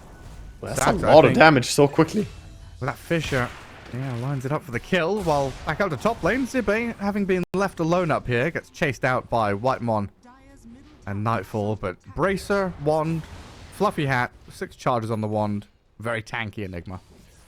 Yeah, he's fairly tanky, going for that Urn Rush, getting himself some extra bit of healing and damage, perhaps. 30 seconds mid lane for push. 6.5 minutes in, your tier 1 tower mid is dying. And he can't defend it on his own. He needs backup. They're going to make a move over here. Pugna wrapping around. He's trying to nuke and kill the creep wave before it comes in. So stopping the push by taking the creeps away.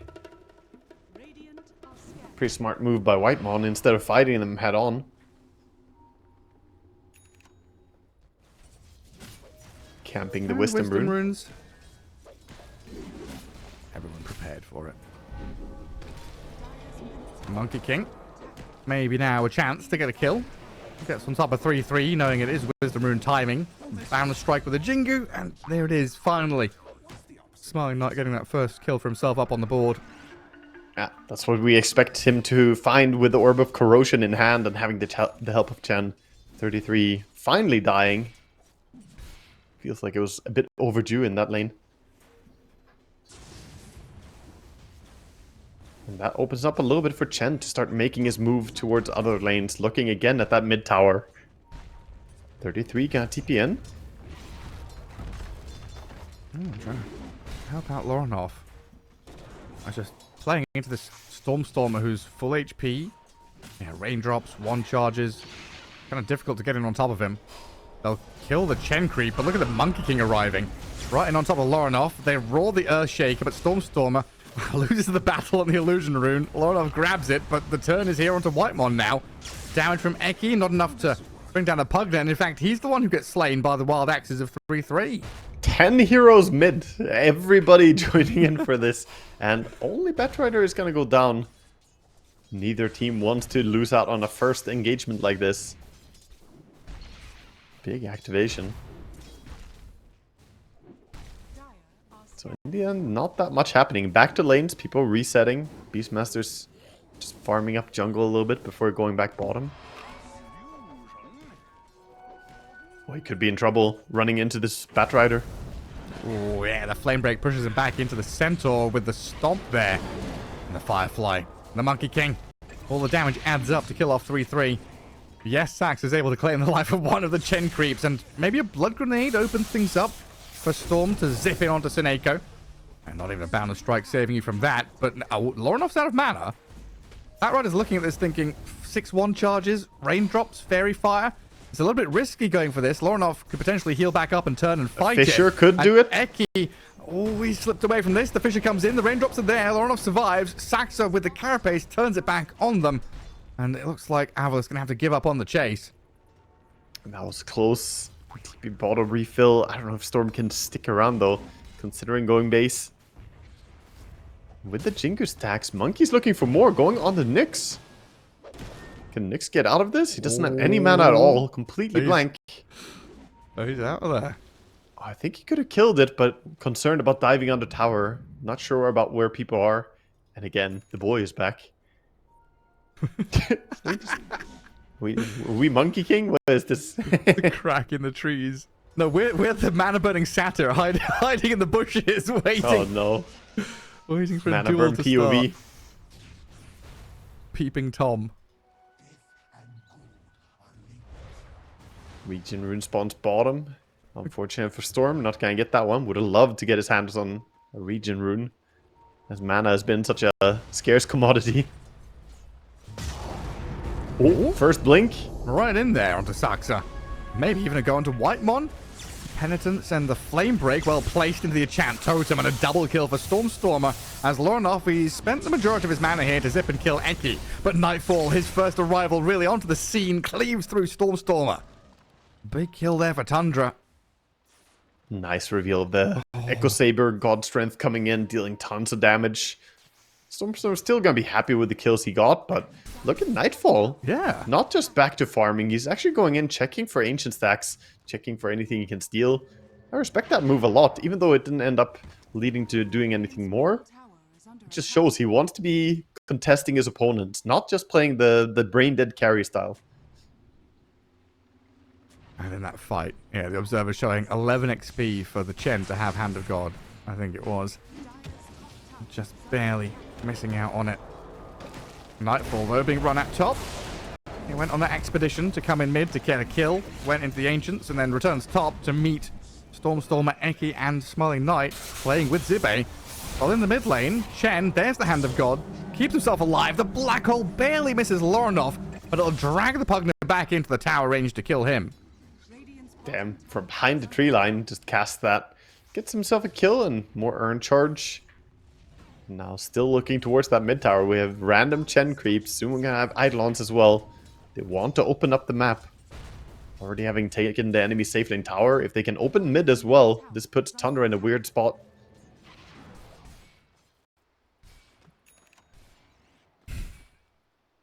Go on, zoom in on him. I know you want to.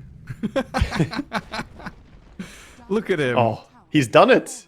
By the gods, he's done it. Prospecting. Never been better. He's like, it's right here, boys. Gold. It's like right there. Look at how he runs. He's like, I don't know, 70s villain or something. Also, his name is for short Stephen with a PH. Stephen. Steven. Look at his face. His name's Yeah. Stephen. Oh, there's another one following Shaker. God damn, there's so many of them. There's kobolds everywhere. There's kobolds all the way down. How many shovel enjoyers do we have in this game? Oh god, there's a lot of prospecting, man. Hella. No wonder we're seeing them. There's a lot of shoveling. And Zippe. Yeah. Shaker with the haste rune and the ulti ready. They're gonna see Beastmaster on bottom. Ooh, That's go time. Here we go. Jump straight in. Echo slam. Damage is good. Smiling Knight will jump in to secure the kill with the final swipe of his bow staff. And now onto the tier 1 tower as well. And Saxa is here invis, but he doesn't want to show himself just to kill a chain creep. Yeah, feels a bit sad for him to try and show up and fight now that Beastmaster's already dead. And that's 3 towers down for nothing. Again, Avulus coming in with good tempo. This is going to put Chen pretty close to his mech. Normally when you take all these towers so quickly, the impact of the supports really have a big effect on the game. 3.6k gold on the Chen already versus the 2.5 on Pugna. On the core side of things are looking better for Tundra than on the supports, of course. Nyx has spotted an Enigma, but he doesn't have any friends. Oh, he stops the one little usurper going through here. He's got another kobold. He's gonna die. Oh no. Surrounded on all sides. Yeah, he's not the best warrior. He's more working intelligence.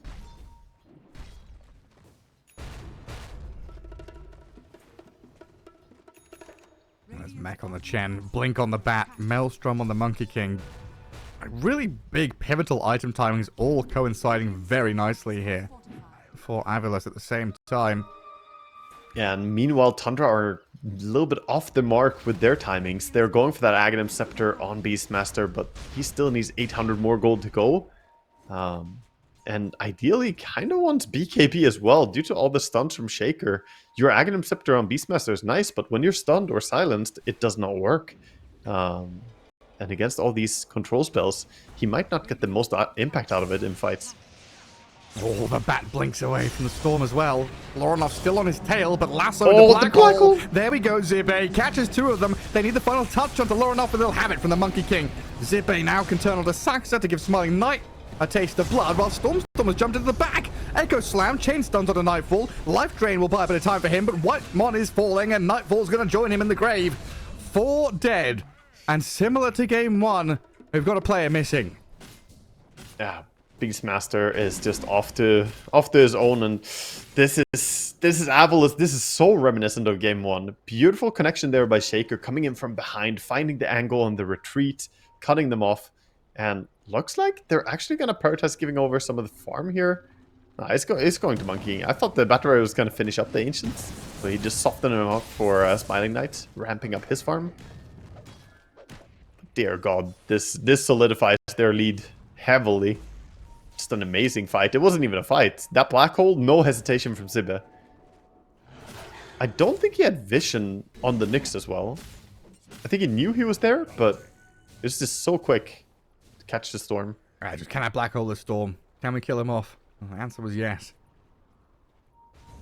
I don't know, I just really didn't expect this to be a black hole game, you know. I thought this, like we were saying, was going to be that kind of bongo drums, pipe, Greaves, Aurabot kind of Enigma, push into towers with your Chen. And maybe not the Greaves because you've got a Chen, but you know, the same kind of aura build. But Zippe, The black hole was so quick and came out of nowhere that even the Nyx didn't have time to spike Carapace before it came down. yeah. And Zippe's had a couple of good ones. Sineko's going to pay the price up top though. The Sax and Lorna find him. Stormer. Echo Slam in a couple of seconds. Centaur Stomp into Fisher. Jump in from Stormer. Echo Slam onto him. And Saxa caught in the crossfire here while 3-3's arrived, roaring up the Earthshaker. Wukong's command is out for Smiling Knight, and they're just turning onto 3-3 to get a double kill on the Earthshaker. 3 in a row. Dominoes toppling over, and Whitemon's going to get leapt on by this Monkey King shortly. Eki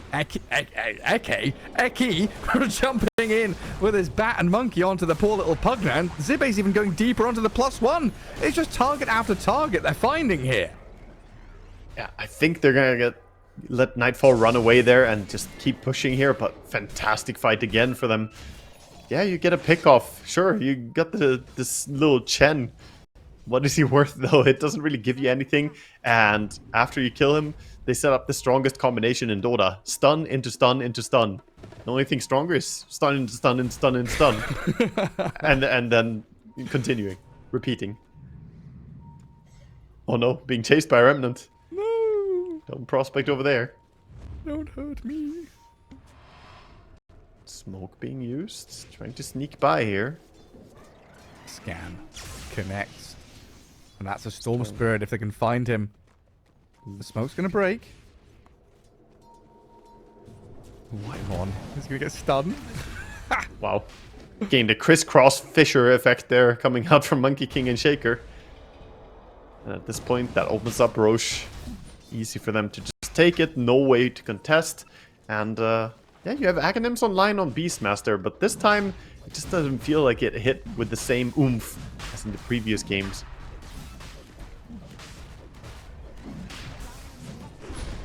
Yeah. And Storm, indeed, the galvanized stacks are low. Battery needs to be charged.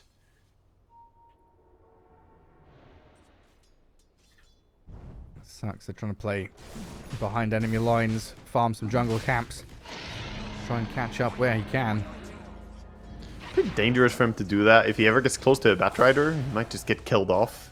Batrider with a dust could probably just kill him on his own. He's not gonna find him now, though. And Zipe just going Vessel, Blink, BKB. I was like, if you want to raw me instead of the Monkey King, instead of the Earthshaker, go ahead. Such a smart way to itemize still in this game. I would have expected him to go for a different build. Like I said, thought he would just go Aura bot. But Vessel gave him a lot of fight capability early on. He has 6 charges as well from all these successful fights. And just like raw tankiness to survive, that little bit longer when he was being run at by the Sven and Pugna. Yeah, he's 1800 HP almost, so he's tanky enough not to instant die to a Storm. Doesn't die that quickly to a Nyx combo either. You just need to live long enough for Chen to heal you and for Monkey and Shaker to catch up. They have great mobility in this team, so anytime you get jumped, the backup could be arriving quickly. Well, something here for Tundra. Go and grab the Tormentor, minute 20 on the dot. Pick up the objective you can while you can, because this map is going to get pretty small and swarmed by Avulus heroes. As Nightfall is feeling in the middle lane, he shows on the wave and just dies. Dragged back into the waiting arms of the rest of this Avulus side. Yeah, Nightfall had a good start where he TP'd in mid and, showed some presence, but other than that, he's been caught a lot of times now and starting to fall behind a little bit. The dust comes a little bit too late. Stormstormer didn't quite line up that Fisher. It's so hard to stop a Nyx, though. When he pops the Vendetta, even if you dust him, he doesn't really get slowed. He has that max movement speed going on. Way too quick for you to catch him. Just running over cliffs and shit. Yeah. The push is coming in. The illusions are pushing at least. Take over the Torment, or the Outpost as well, so... Saxa got the Wisdom Rune. Monkey King tried to take it from him. T2 tower. And again, 33 is building. He's got the Blink Dagger on Beast, but when are we going to see him join? How are they going to turn this around? I think for now, chances of them winning a teamfight is pretty low, so perhaps they need to keep farming until they get BKB on the Sven at least. And Storm does have his BKB, but he needs Shard still. He has skipped the Shard, so he doesn't have that much damage output. It's like, also Tundra need the jump. Again, this entire game is like shades of game 1, where it's Avulus making the moves, playing into their vision, being very aggressive, stepping forward, and Tundra, the ones reacting. And that is not where this Sven, Beastmaster, Nyx wants to be. They don't want to react. They want to be jumping and catching.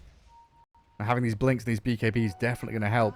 But vision really is key here to just see where the Batrider is. Like, find the Monkey King on the trees. Wait, Monkey King right now is in your base, obviously.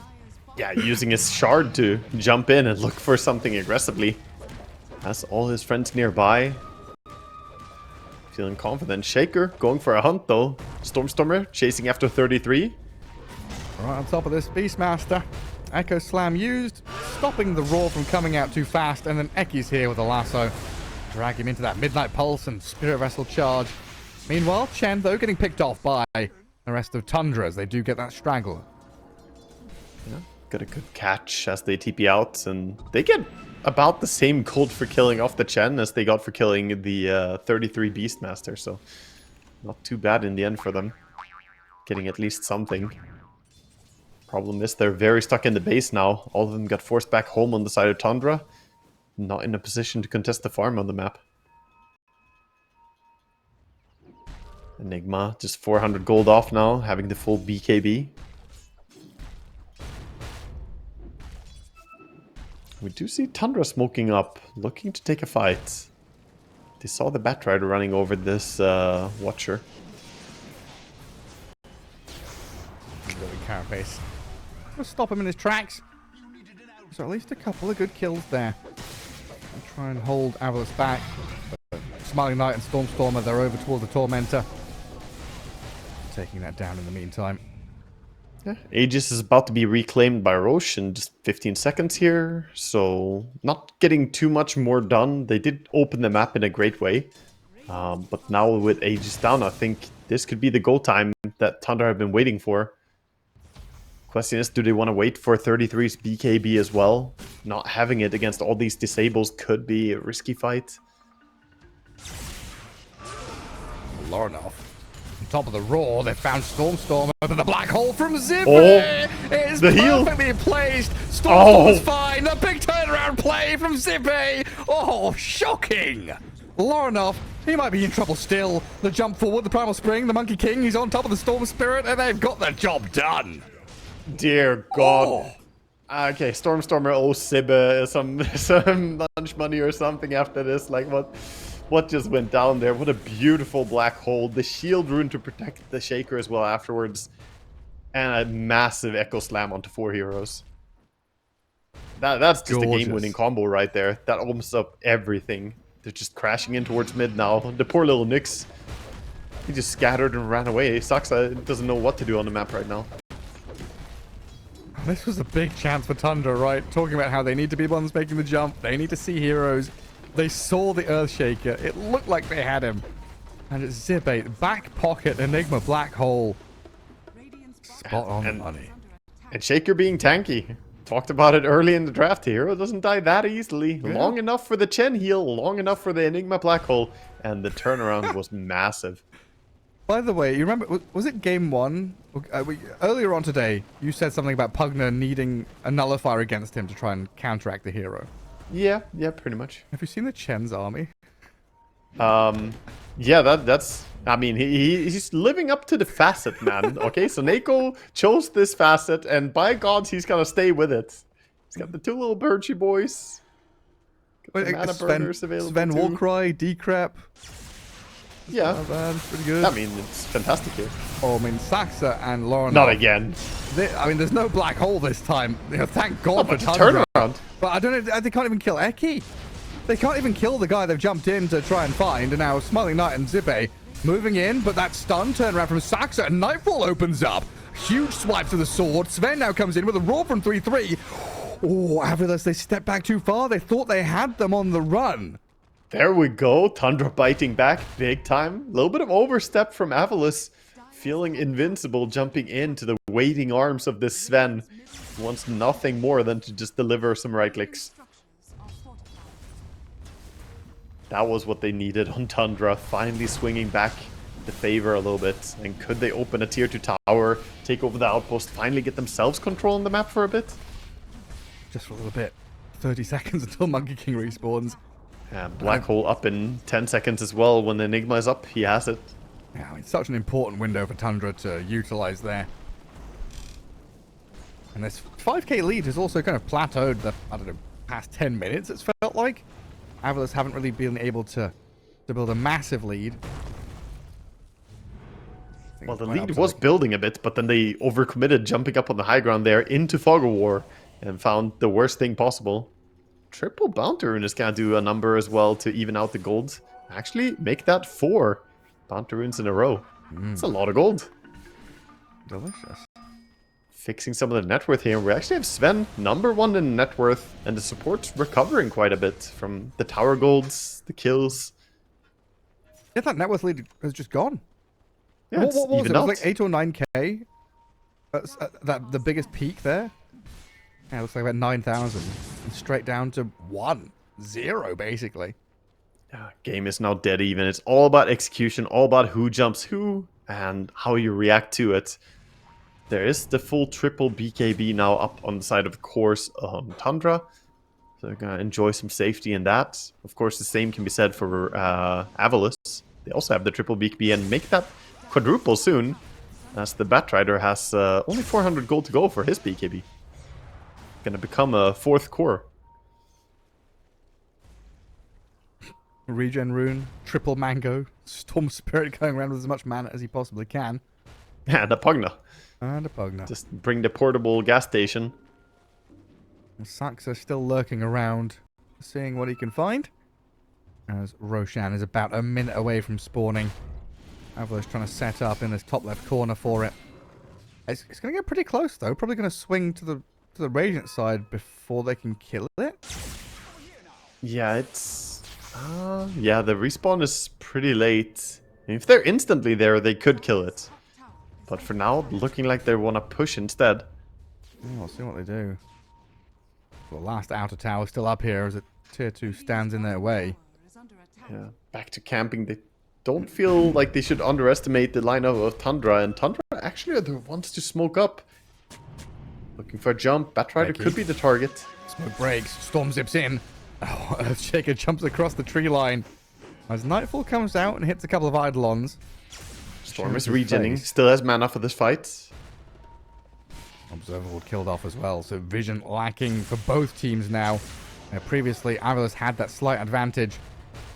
And Storm Spirit, like Lorinov, just goes real deep, hunting for whoever he can in the back lines. But Avulus has fallen back a little closer to the Roche pit. Under the cover of the trees, now going through the Twin Gate. And here's the move. Roshan is about to swing to the Radiant side. And Tundra, they've got to make a decision now, right? Do they play for Twin Gate? Do they try and run bottom? That's a great move right there. We saw a very quick call by 33. He said smoke down to bottom, drew the line, and says we can go there. And I think they will definitely be there in time, so not following through the gate is definitely a good idea. And oh, they get rewarded. The DD rune on the way spawns right as Nightfall was passing through it. But Avulus get to set up vision here, if they have some. Yeah, they place the ward, and they're in whatever position they can hold, but I don't know if they're ready for this quick move. And Lorinov has just been zipping in as deep as possible to see where they are.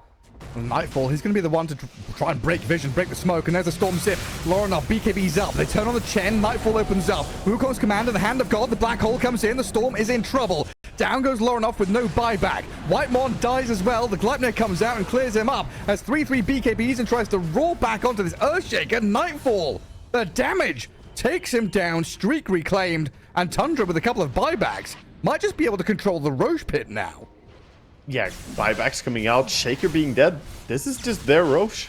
The fight was a little bit awkward as the Batrider pulled this Sven out into the Roche pit when the Black Hole was down. Could have pulled him into the Black Hole instead, but a little bit of miscoordination coming out from Avulus. 2 ideas at the same time. Both were good ideas, but execute both at the same time, and it's a bad combination. That just left him in an awkward spot with no control left for the Sven anymore. Well, with 2 stomps in game 1 and game 2, we've finally got a game on our hands that's actually balanced and even somewhat, some fighting back from both sides. The mad lad, he's cursed it again. He can't be stopped. As soon as I say that, the game ends within 2 minutes. It's like, it's done.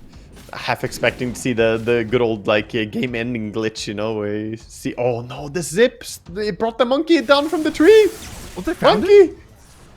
Lorinov with the snipe. I think he must have seen it from the observer that he had over on the secret shop. He saw monkey moving up. and then he zipped onto the tree. I don't know if he had vision on Monkey being on that tree, but he pinpoint accuracy found him. That's a minute. That's a minute with no monkey. And Sax is now hunting for the next one. Tundra on a tear these past couple of minutes to come back in a game where it felt like Avulus were just running away with it. Yeah, a lot can happen in those 50 seconds before the respawn of Monkey as well. With the moves we see coming in, bottom tier 2 tower not looking safe. Saxa looking to find a pick off here as well. Stormstormer saw him. I think that was a Radiant Obs and Sentry up there on the staircase that saw Saxa coming in. Eidolon scouting out 3-3 further to the right-hand side as well. So they know that Lorinov is alone up here. Eki, he has BKB'd and he tries to blink lasso but doesn't get the connection. I get baited by the item next to the pool, the Lotus pool on the west. It looks like there's a neutral item waiting there, but it's just a blood grenade. Huh.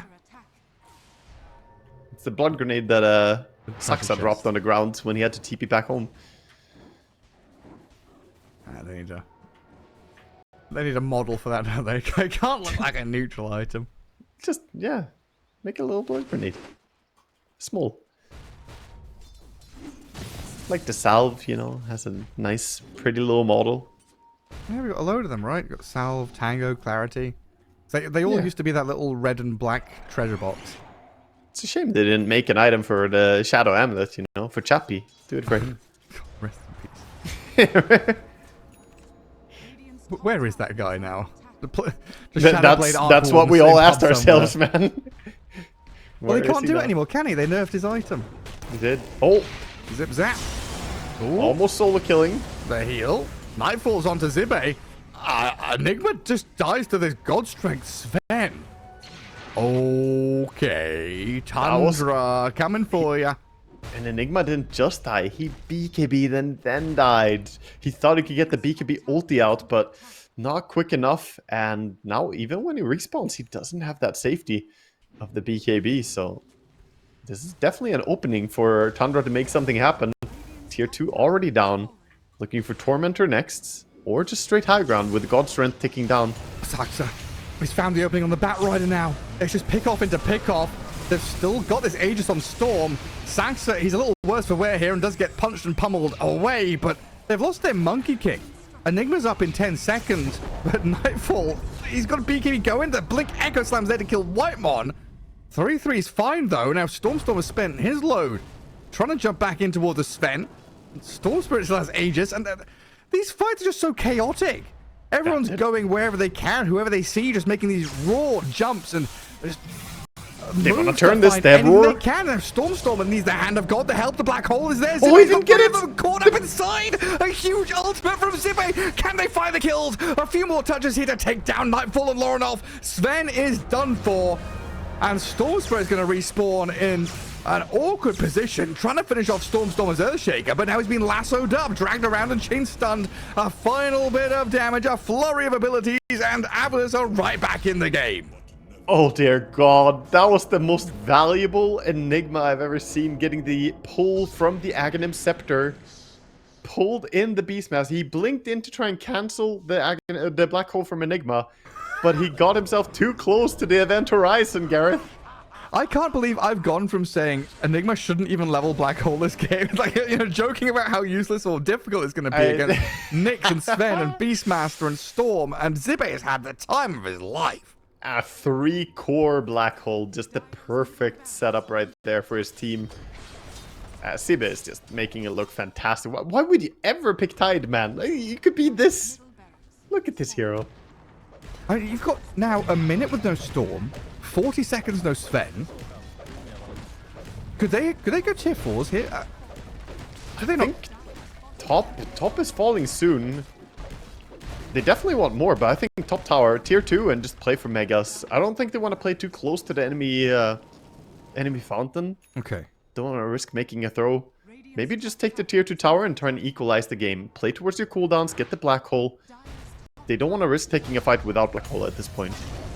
And Saxa, he's going to be spotted out by Stormstormer here. The Gem Earthshaker. The payload expended to kill off the Nyx. That's not an insignificant pickoff as well, as 50 seconds downtime on the Nyx is gonna nicely overlap to allow the 50-second black hole cooldown to come back online. Very true. So if you wait for your Nyx, then that also allows Avulus here to hit their timings. What a back and forth game we've had here.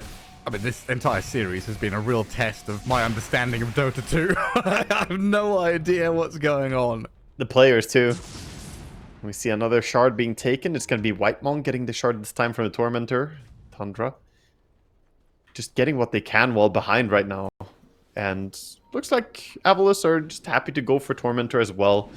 Saying that they're not in any stress. They're building towards a refresher on the Enigma. Okay. And a lot of pressure is on this poor Beastmaster. 33 tried to cancel the last black hole with the blink, but he has to be so mindful about how he does it. He has to blink far enough from the black hole to have time to get the roar out. And then he also has to keep his clean position not to get black hole in the first place on his own. Ether lens time. Yeah, almost. It's worth considering. He actually did queue it up. He's going for it. Yeah. It's I mean, it's probably the best choice. You want to have a bigger forgiving window where you can actually roar. This also could be gives you longer range on the blink, so pretty useful. This could be the killing move, though. Stormstormer reveals himself and then re-smokes. Yeah, using the Shadow Blade to try and pop in and out of vision. Mid wave pushed in, top wave pushing in. They could get up there onto the tier 3 in this top lane. Oh, Storm just sipped out of base. He has no mana at all. If they knew, they would have loved to jump him, but they don't see him with the ward they placed. Barely out of vision. And Nyx, he knows something is up. He's sitting here out on the map just saying, guys, I don't see anyone over here. Yeah, they're not in their base, so they must be in our base. Yeah, guys, they're right next to you. Okay, thanks, Nyx. I guess he can cut a wave, kill a creep or two. He's hunting couriers, man. That's what he's doing. You got one. This is advanced courier hunting strats.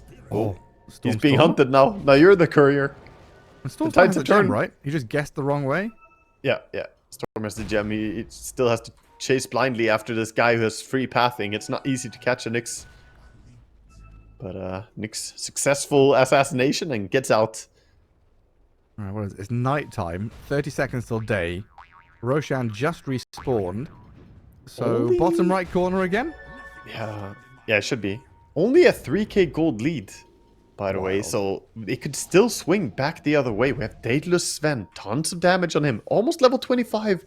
Look at the smoke. Stormstormer. Stormstormer sees them. Two-man Fisher. Echo Slam with his BKB going. 3-3's the target. They want to try and bring down the Beastmaster, but he's too tanky. And Loronov's gone into the back to cause some havoc. Stormstormer has protection from the Wukongs, and Zibe, he's coming with the BKB Black Hole. Storm and the Beastmaster, he jumped into it to die. Suneko tips 3-3. What? He just jumped in and fell. Now Nightfall needs the backup of Storm. The triple buyback from Tundra to try and keep this fight going. They know the Black Hole's down, and Earthshake is dead. So a window of opportunity has opened itself up to Tundra here now. They've got to make the most of it. Yeah, they're chasing Zibe. They know he's pretty slow, but they can't really catch up. Sven wants to keep hunting, but he doesn't have a blink on his own. Saksa trying to set up, but misses the stun on Eki. Oh, but they've got the Vortex. They've got the bat. And now Roshan, if they go for it, is theirs. But can they go there? Do they need to control the map? Do they need to push high ground? I think they can do it, because Black Hole is on cooldown, and they have these good pickoffs. Long time for the Batrider to be respawning now. He bought back the last time he died, so 80 seconds without him. I think this is easily a Roche going the way of Tundra. Question is, can they also go high ground with it? Oh man, 3-3 he's got to be kicking himself these past couple of fights. Yeah, linking into that black hole. Yeah, this is why he wanted the Ether Lens. It's a very short range on Primal Roar, so you have to be very close when you blink it, but he definitely blinked way too close into it. He just blinked right into the black hole. It's a tough spot, man. He has a lot of weight on his shoulders, having to be the one to cancel the black hole. Oh, there's a refresher shard in the hands of Sven. Aegis again for the Storm Spirit. So we're looking at no buybacks, basically. For Dire, anyway. Yeah, it's a low buyback situation. Enigma, by the way, has his buyback, but he wants to get his refresher instead, trying to save up for it.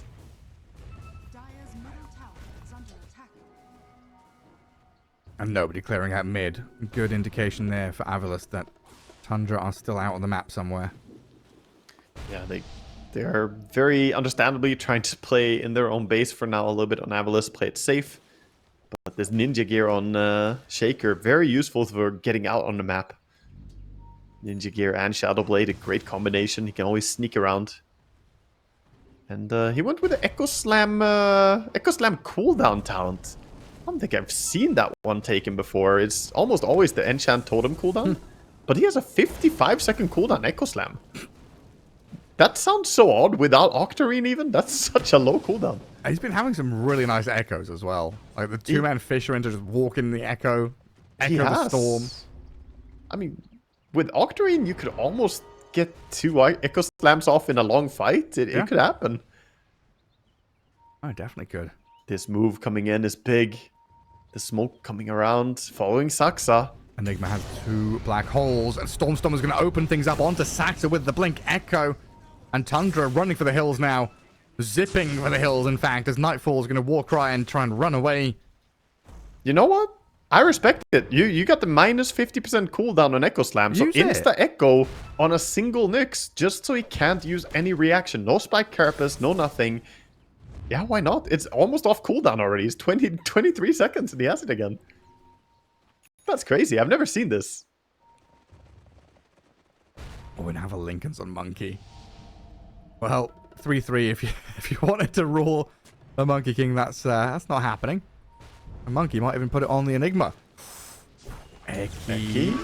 No, nearly had the war jump. used. Storm Spirit zipped in here onto Smiling Knight. Zippe is going to throw the black hole down, but does get roared this time. 3-3 has his number, so Lorinov can get away. Wukong's expended. Smiling Knight trying to deal with his Beastmaster as he BKBs and Shadow Blades out of there. Nightfall refreshes back up to Harpoon Chen back in with a Storm Hammer and the chase forward. They've got Seneko taken down. Smiling Knight still trying to fight back into the Sven. Jumping across to the Storm now, maybe an easier target to battle into. He's going. Zippe here with a Blink Black Hole, refreshed it back up. Has 2 of them caught inside. So the Aegis is down. Whitemorn dragged in, but Nightfall's still standing strong. 3-3 can come back in to try and cut the trees down. Storm Spirit is zipping onto him as well, as Monkey King trying to leap away from the fight. Lincoln's popped. They've got the follow-through with the rest of the team coming, but no stuns to stop him, so he TP's home. Ooh, TP's to safety. He's gonna live, but this is such a huge moment for Tundra. They finally may have done it. Game is looking open for them. The Enigma is dead with no buyback. They know he bought the refresher for this fight. Very unlikely they would have a buyback saved on top of that. This is just go time for Sven. Run it down mid, boys. Let's get some towers. That was a value Decrepify on the Sven during the black hole, by the way, keeping him alive. Sure, it did make it so Sven couldn't auto-attack after a black hole, but who cares? He saved his life from the Monkey King. They've got a glyph. They don't want to buy back. Chen alive in 10. Earthshaker 30. Enigma, same story. At least looks like mid should be opening up the racks. But look at the Lorinov. 2 of them bottom. They're looking for Lorinov. They see him. They spot him. But he zips away. They didn't go for the stun. I thought they would boundless into lasso, but yeah, they didn't go for it. Now Saxa runs in. They roll the bat. 3-3 has to BKB to run away. They got the mid lane of barracks, and it is run time. 33 just yelling a bit and then running back out. They got the racks. 33 also has an Aeon Disc ready to unlock, by the way. So any moment, if they go on him, he can just unlock that, and he'll be completely safe. Bottom, they're looking for Nightfall. He's a pretty tanky target, though. He's got God Strength, but no reveal. So Stormstormer into Invis. And now Eki's here for round 2. Lassos up the Pugner, who would come in to try and save the Sven. Buyback is available for Sven and Pugner. Tried to be helpful, but instead just gets picked off himself. His Aeon Disc just now came off cooldown as well on the poor Pugna, so not helping him out. It's probably a good thing. He would have died anyway. Nullifier was there on the Monkey King. A little bit of split pushing being done by Tundra. Storm shoved in top wave. Huge creep wave with double catapult. Shaker has to go and defend against it. Get slugged. It's very satisfying. Slugger is probably one of the most satisfying facets to watch. Just the creeps or heroes go flying. It's like Earthshaker was already a pretty fun hero with the Echo Slam, right? And they just add another very interactive, fun animation to him. Yeah, definitely. It's a great hero. Always a blast, both to watch him or to play him. It's time to push out these waves. Mid gets shoved pretty hard by Avulus. Well, top lane is a bit of a wraparound coming in from this Earthshaker. Oh, they're jumping Enigma. He's smoked up, but you're What right, a reaction! He got the BKB off in time. The black hole on his Storm and Nyx Assassin. Lasso should be here through the BKB of the Storm Spirit. He's going to zip to the left and then northwards. Storm's not ready and waiting for him. He's trying to catch up, pinging out Lorinov, who is completely out of mana. And now Storm's here to finish the job. Dead for 2 minutes, and Zibe well deserving of the tips. But what cancelled him, though? Did he cancel it himself? I don't... What cancelled the TP on Storm? Did he actually reach him? Oh, he tried to TP? Storm was TPing and then he got... I think he cancelled it himself, man. Patrick's saying Malefice. He's trying to check the death summary. Nah. Oh, was it still on him? No, I don't think so. I didn't see. Yeah, maybe. I wish I could see when he was TPing on the death summary. I can't tell you. I didn't realize he was TPing. I'm not going to lie. Yeah, he channeled it for like a split second. Maybe the Malefice still set in right there. Yeah. But either way, Zibe, big plays. Big plays. But Nightfall, maybe with one of his own, gets on the Stormer. Eki's there with the lasso, though, inside the Wukong's. Two-man lasso onto the Beastmaster and the Sven. Avulus have the cores all locked up. Nightfall's in serious trouble, but he lifesteals to full. He's still in the Wukong's trying to fight back into the Golden Monkeys, and he cannot do it. Dead with buyback. Storm spent his. Avulus, they've come in, got a couple of kills, and it's time to reset. Yeah, they're looking at the clocks and saying, you know what, we want our spells back. Dear God, these fights. The double grab from Eki now. Been, you know, praising Enigma, talking about the other control spells, but dear Lord, the grab from Batrider, pulling them into the waiting arms of the Monkey King, the Midnight Pulse plus Wukong's command, the circles were on the ground, and dear God, they did the thing. Now, with tons of gold on Shaker, I wonder if we're going to see a refresher on him, or is the Octarine coming out? 7k gold to spend. Money everywhere. Stormer. Jump in, jump out, shake it all about. Send the Chen army forward. They don't have Black Hole yet. This is pretty impatient by them to go, but they want to force this buyback from Sven. They've got Wukongs. They forced the glyph for now.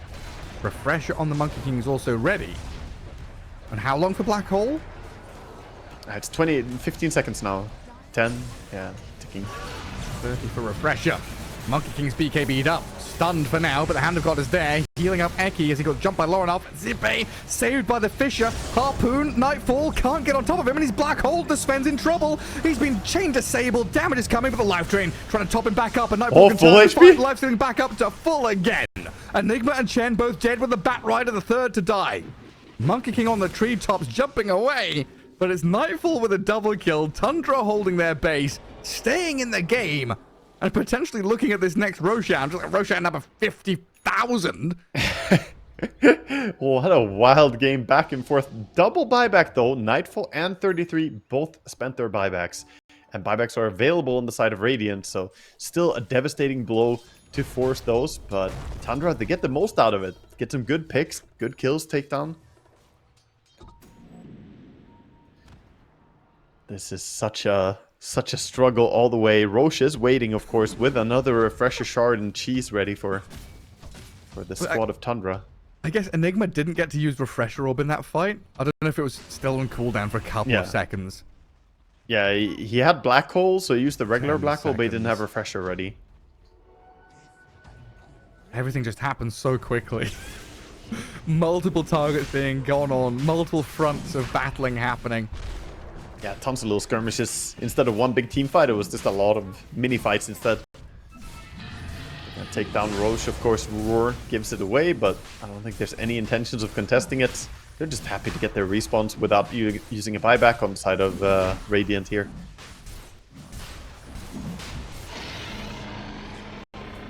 And when in doubt, go take a Tormentor perhaps. Just gonna snag up that one. As for shard check, they actually don't have all the shards yet. They don't have the Shaker or Enigma shard, so... Smiling Knight, are you winning this? This is awfully close. It's gonna be the Stormstormer shard. Honestly, kind of absurd that you didn't have that yet, Stormstormer. It's a crazy shard. How did you not have a 52-minute shard on Shaker? A good question. Especially when he was like saving up 8 grand. Yeah, I'll have a talk with him. It's fine. I'll let him know. it's an amazing shard though. Now he has the Aftershock on his Fisher as well, and getting a little bit of extra CDR on the Fisher. Everything heads up. A lot of scribbling on the map. Sax is drawing all the way. You gotta go. 40-second cooldown on Echo Slam is pretty funny. You could almost Echo Slam every single creep wave from one lane. Just every wave that comes out. Oh, he doesn't have a gem anymore. He's been spotted by Nyx. The Nyx innate saw the Shaker. His Nyx sense. That's what it's called. It's not me calling it that. No, it's just funny, isn't it? Oh, Aeon Disc. Not going to help Whitemon. The Nullifier was there, but Nightfall. He jumped in on the Monkey He King. doesn't have buy on the Sven. With the Wukong. Zibe with the Black Hole. They've caught the Sven. 3-3's there with a Roar. The Sven's first life is down, but they've got the Refresher Orb. The second Roar comes out before the Black Hole does. Zibe trying to turn and get the angle, but it looks like the Wukong's command of the damage from the Monkey King's been enough already. They've got the buyback out of Pugler to try and rejoin. In comes the Sven for the second round of fighting. Smiling Knight's in trouble. Lorenup jumps out of the Wukong's command ring, and Nightfall reigns supreme.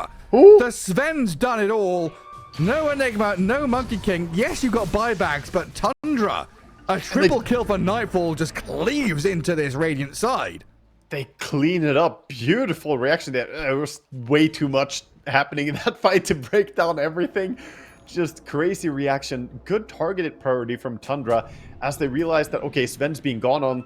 They couldn't really save him. So instead they just go for the most value kills they can. Pick off the backline, and Sven on his Aegis respawn gets the return kill on Enigma before he could get a second Black Hole down.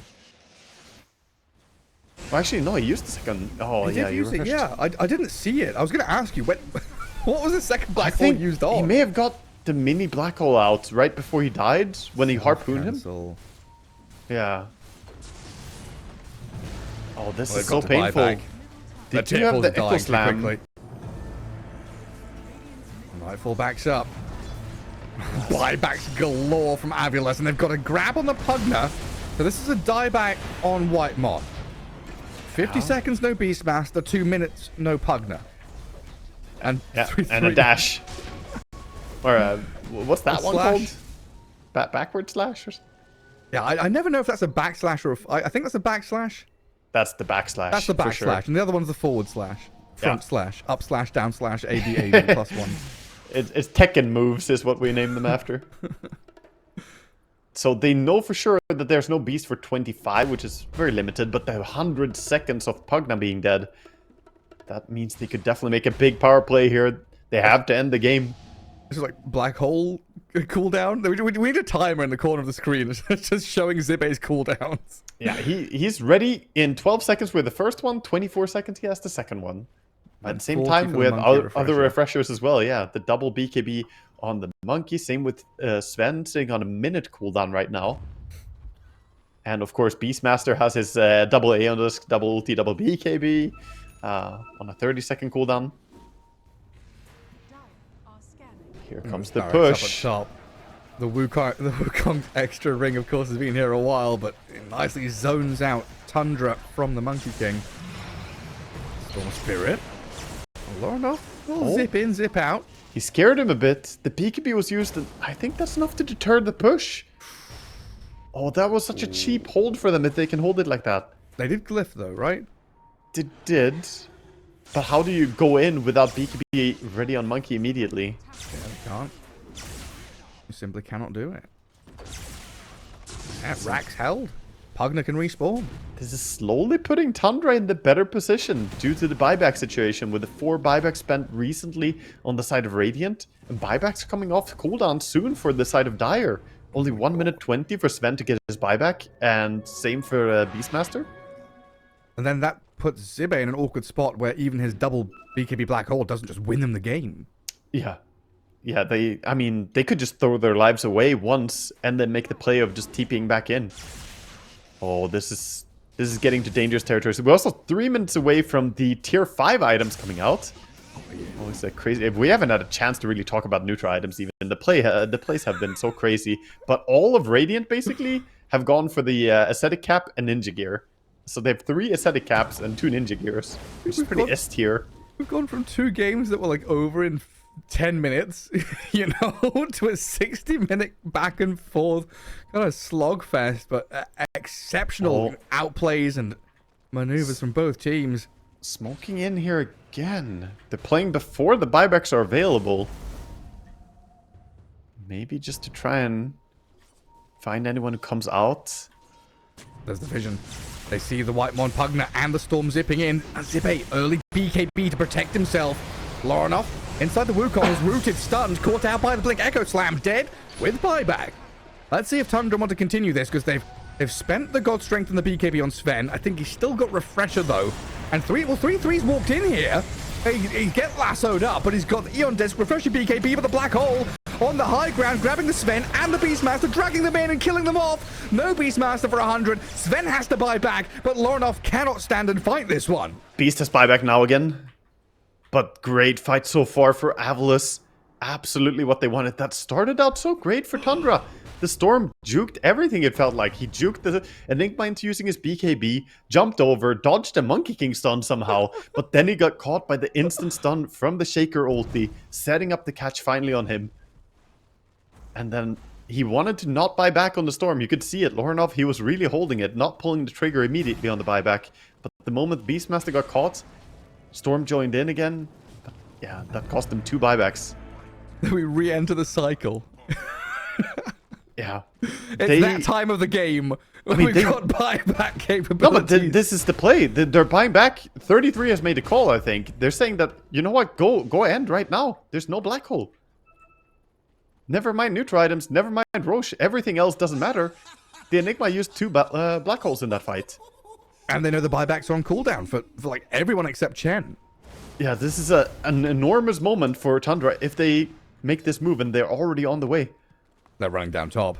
I think Avulus sense it as well. They realize we just black holed twice in that fight, and all of them are alive, guys. I mean, what do we have? We've got Echo Slam. I mean, they can lasso into the fountain. If they lasso and Force Staff, they can pull them into fountain, so it's still dangerous. Yeah, still dangerous to push. Bot lane's pushing in, that's annoying as well. Storm has had to come and contend with that. Oh no, they're backing out on Tundra. Not committing for that move. I Roshan. really like the idea to just YOLO it there, but oh no, Nick's gonna get caught by the gem again. Yeah, he's done for. He's got buyback. Does he just snap use it? I mean, he could just as well, but I think he should probably hold it. But this puts both teams in a position where neutral items are being hunted. See what we drop in this game. We already have 3 over on the side of Dire. 4 Spoots for the Beastmaster. And then taking their time to choose right now on Sven. Gonna be Pirate Hat. Ooh. Big attack speed. Can also just dig for a little bit of gold. Always useful. Mirror shields on Storm and Smiling Knight. Oh no, not double mirror shield on the course. You need to focus. Shield. What if Zibe gets one as well, man? What? Well, how do you focus them down now? Mirror shield is so OP, dude. It's not even funny.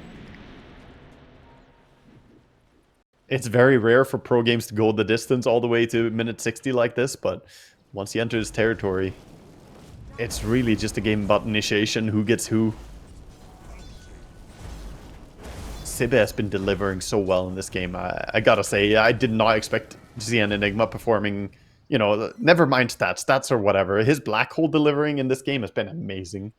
It's like expectations were low, so anything he did was going to be good. But holy shit, he has done incredibly well. I mean, he's against 33 on Beastmaster, you know? He's against one of the best players in the world, able to cancel your black hole.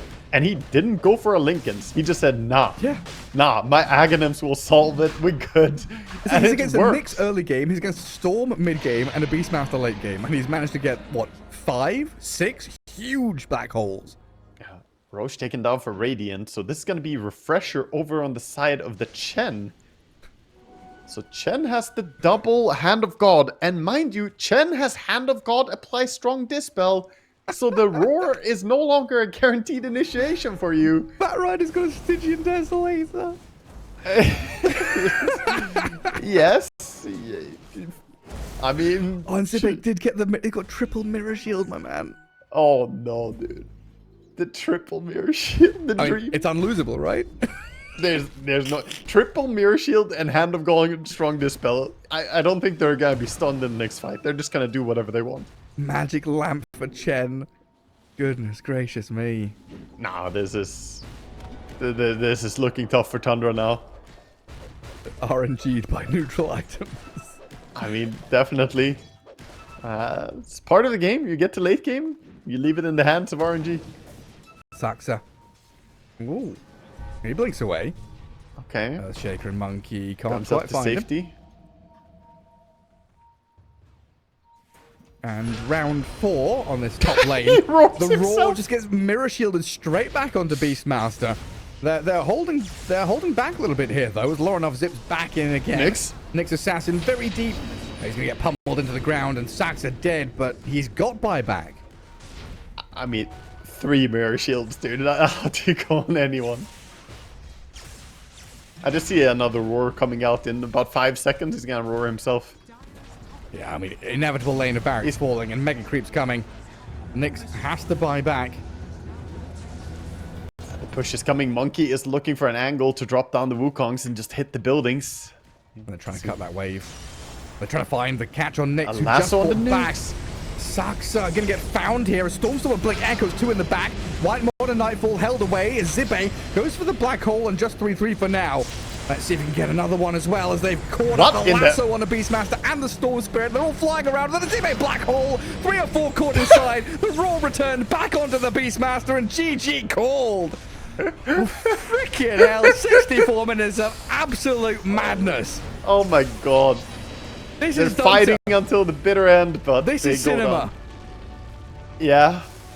I love the Lotus back lasso with Aghanims from both sides. We had 4 heroes connected in a lasso chain over there. There was some